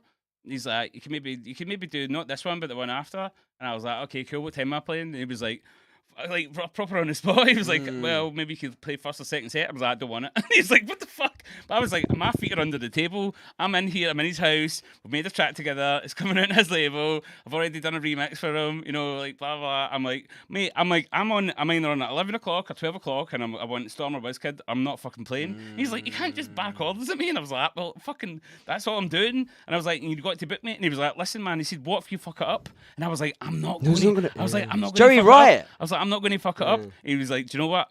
I'm going to, and this is where the conversation we had earlier when I seen myself and you, when we had that conversation when you said to me, I'm going to be the biggest hardcore DJ, that was the fire I had in my eyes, and I knew Seduction seen that in me because he was just like, I'm going to give you this chance. He said, but you can fuck it up. He said, you fuck up, you're done. And I was like, I'm not going to fuck up. And I was so fucking sure of myself. Like now, I'm not that sure of myself. I was nowhere near. I'm not. Really? I've done so much more since then, but I've not got the confidence I did. I had this blind arrogance, not arrogance, but just I had this. I think it's naivety as well. It's like when you're younger, like. Because I've seen so much time ahead of me as well. I was like, so how can I fail? How can I possibly fail when I'm this sick? If I'm not this good now, I'm going to get there. So fucking you better get involved now. You're going to miss the boat, motherfuckers. You know what I mean? Yeah, that's the attitude to have. But I mean, the thing is, the longer you're in the scene, obviously that can weigh you down. So basically, that was a long tangent to basically say that is very appreciated if you do purchase my Alex Prospect Legacy pack, because this is my life's work, yeah. And I won't disappoint. Like, you will get a lot of music and you'll get a chance to chat with me just over PayPal. So yeah, prospect@lethalfury.com, £25. Just send me a message with your email. Just mention Alex Prospect Legacy, and within the next few days, I'll be sending you over the biggest pack ever of all the tracks. So what you got for us now then? Oh, we've got the last track. Right, so... Right, do you want to say? So this was a track that I did with Joey, and I really like this track. It was a sample I found on YouTube of like, it was like a toy like action figure coming out with this crazy speeches, and then Joey had the sample for it and the guitars and things. The situation is that like nobody liked this song, so please let me know if you liked it. I really like it. I don't know what was wrong with it. A lot of people, even friends of mine, were like, we could have spent more time on it, but it's still in terms of the writing, but it wasn't. It was the writing they didn't like. It wasn't even the producing. Well, they're fucking shitheads. Right, so this is going to be the last track. From Alex, I'm going to do a wee bit more. Hey, Joey's going to do a wee bit more. Right, okay, let me just check what deck this is on. Oh no, we've got it on both now. Yeah, there we go. Right, here we go. Oh no, we've got to play from the intro. Oh, good job. It's a good intro. Hey. Last one from me, Alex Prospect. Don't forget Alex Prospect Legacy. Prospect@lethalfury.com. £25. An unbelievable amount of tunes straight to your inbox. Ain't none of their damn business.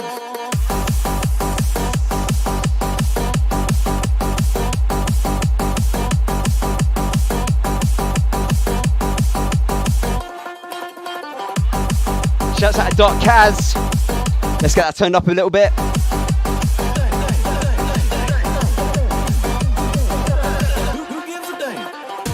Massive shout out to Sean Dock. Mine and her hot ass daughter that just turned 18.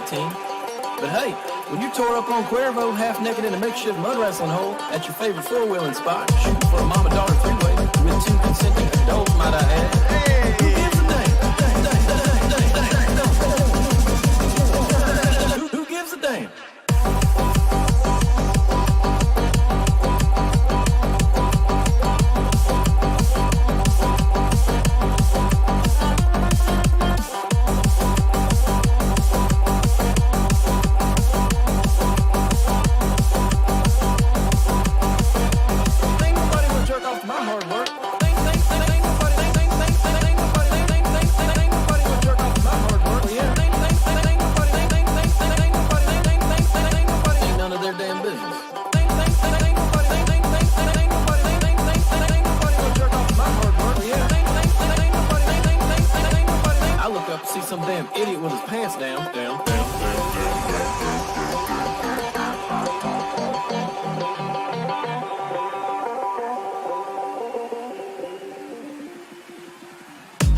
Exactly, completely stupid. That's why I love this song. So when you open up the door, it's gonna smell like success. Now hold your crotch, cause you ain't gonna believe how this shit went down.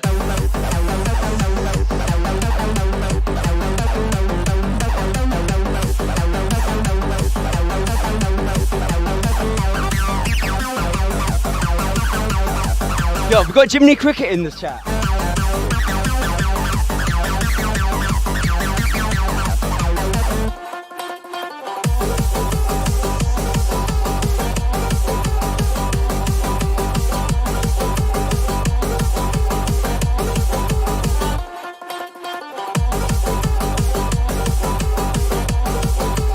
Shouts out about a skater. What tricks you got, bro?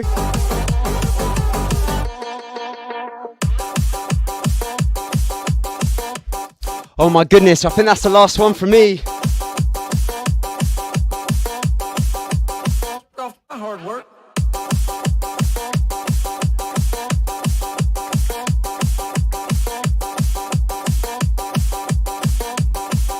Ain't none of their damn business.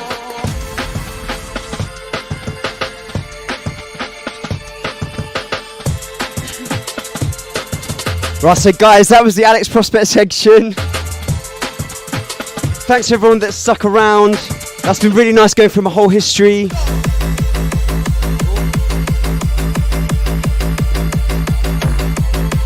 Shouts out to Jack Midify for this one. This is Alex Prospect, Jack Midify, Sweet Harmony remix. Bro, that's been a trip. It has been.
Brody's in the house.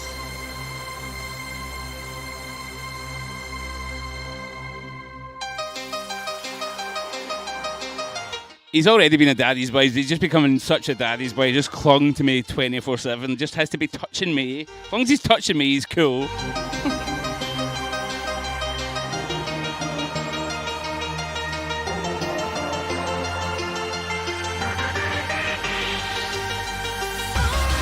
Loves these cuddles, don't you, son?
He's so fucking adorable, isn't he? Look at him. Look at his wee hands. Look at his wee... I call him hand feet.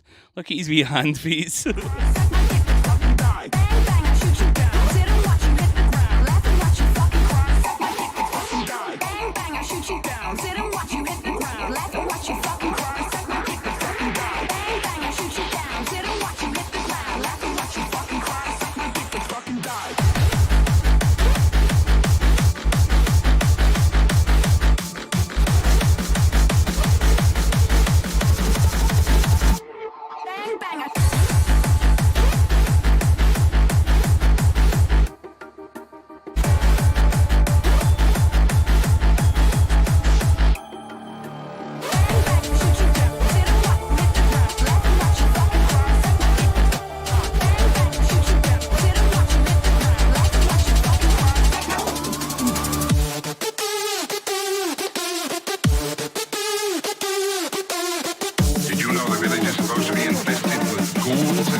So yeah, this is the Master Max Wolf with Vampires. The first tune I ever heard from Max Wolf, and as soon as I heard it, I tried to sign him as well as the track. I was very lucky to be able to sign the track, and I also got Callum Higby to do an amazing remix, but unfortunately I couldn't get Max Wolf to sign to Lethal Theory, and I was devastated about that. He was another guy like Alex who I just connected with straight away. We had everything the same in our brains, our minds, how we wanted to progress as artists, and his production was just fucking insane right from the get-go. But, you know, respect to Andre, Max Wolf had a clear vision of what he wanted to do with his career. and I've got nothing but respect for that. So all I wanted to do is, and all I have tried to do for his whole career, is just give him a leg up wherever I can. So if you've not heard of Maxwell, then fucking get to know. I'm sure you fucking have, but the guy's a fucking legend.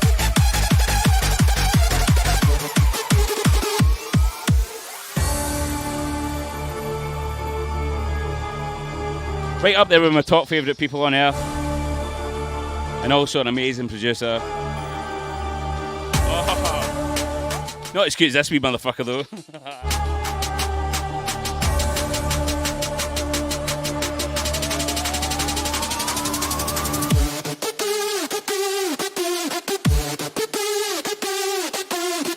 Did you know the village is supposed to be infested with ghouls and vampires? Vampires!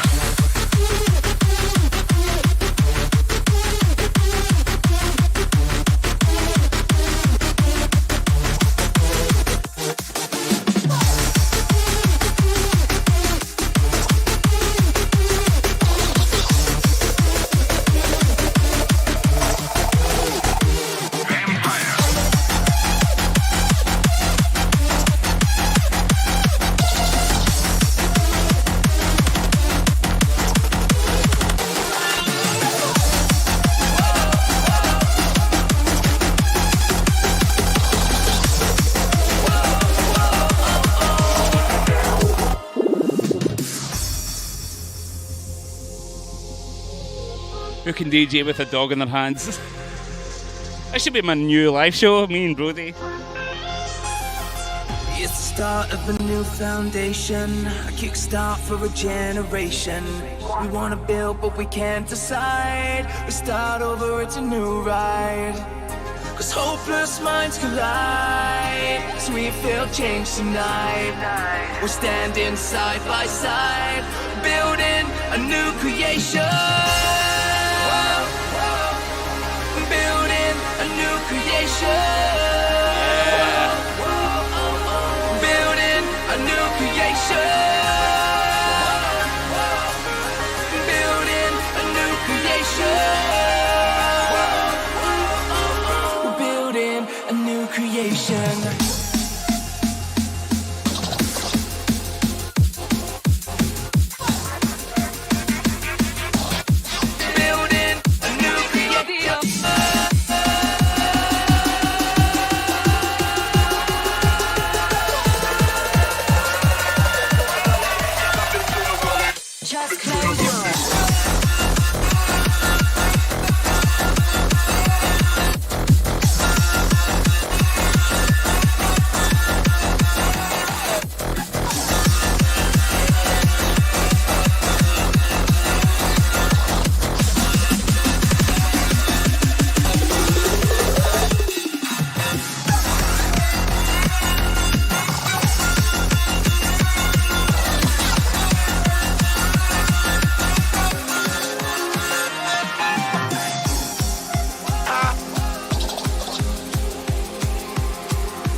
Of a new foundation, a kickstart for a generation.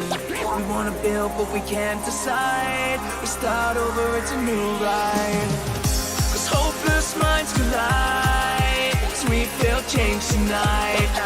We're standing side by side, building a new creation. Building a new creation. A new creation. Building a new creation. Building a new creation.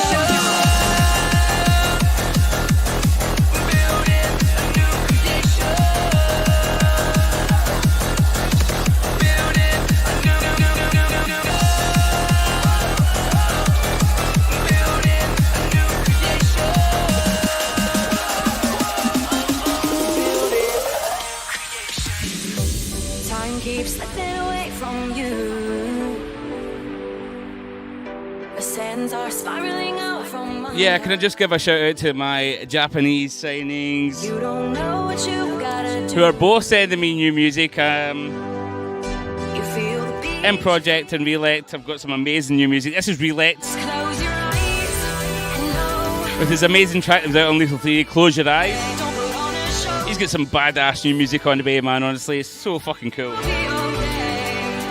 Everything will be okay. Everything will And yeah, if you got This Is Power Stomp Volume 3 with the header track I've done with M Project, he's got loads of shit happening also. be okay.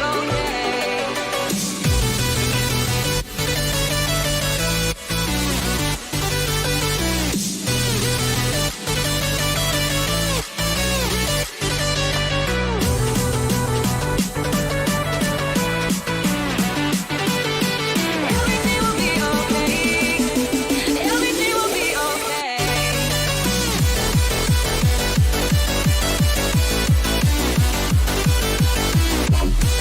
Aye, the wee dog's sitting up, ain't you, son?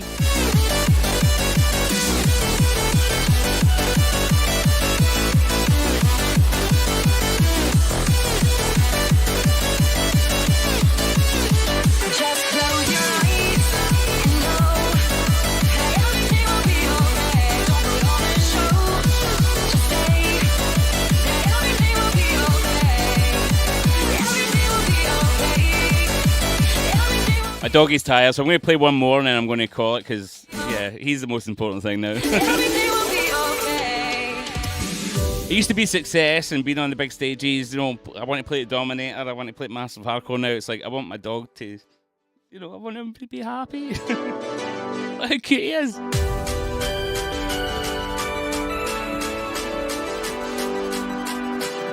Perspective, my friends.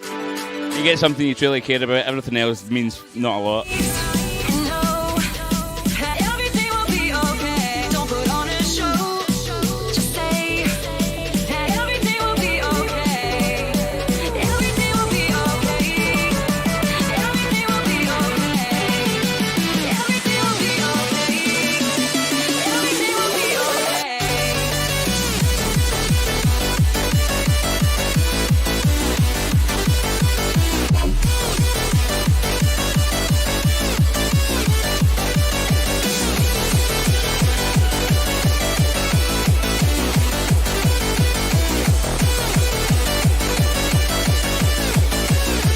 Just close your eyes and know that everything will be okay. Don't put on a show. Just say that everything will be okay. Everything will be okay. Everything will be okay. Everything will be okay. Everything will be okay. Kitten heels, lingerie, pantyhose, for a flight, legs up on the bar in the back of your car. Latex, champagne, bubble bath, whipped cream, cherry pop, tag team, then you make me scream, scream, scream. I wanna do some dirty things to you tonight. I wanna fight all through the night.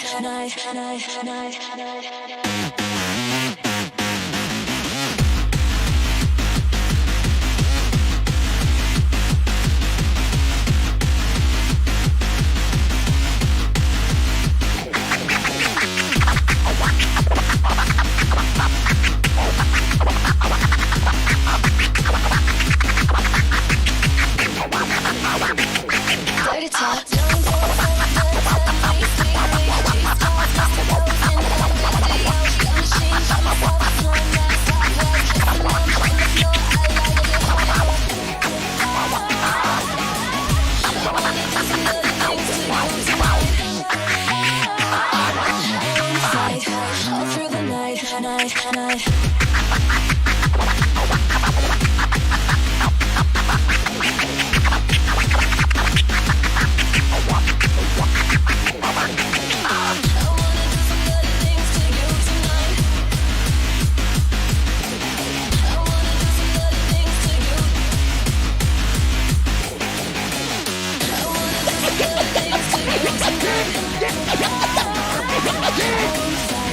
All through the night. just know he does this when he wants something. We don't know what he wants, but we know he wants something. So he goes on his bum like a meerkat, and it's just super cute. What do you need? What do you need, son? Come on, Daddy. Come on. Come on. Come on. I am no angel. I like it when you do that stuff to me.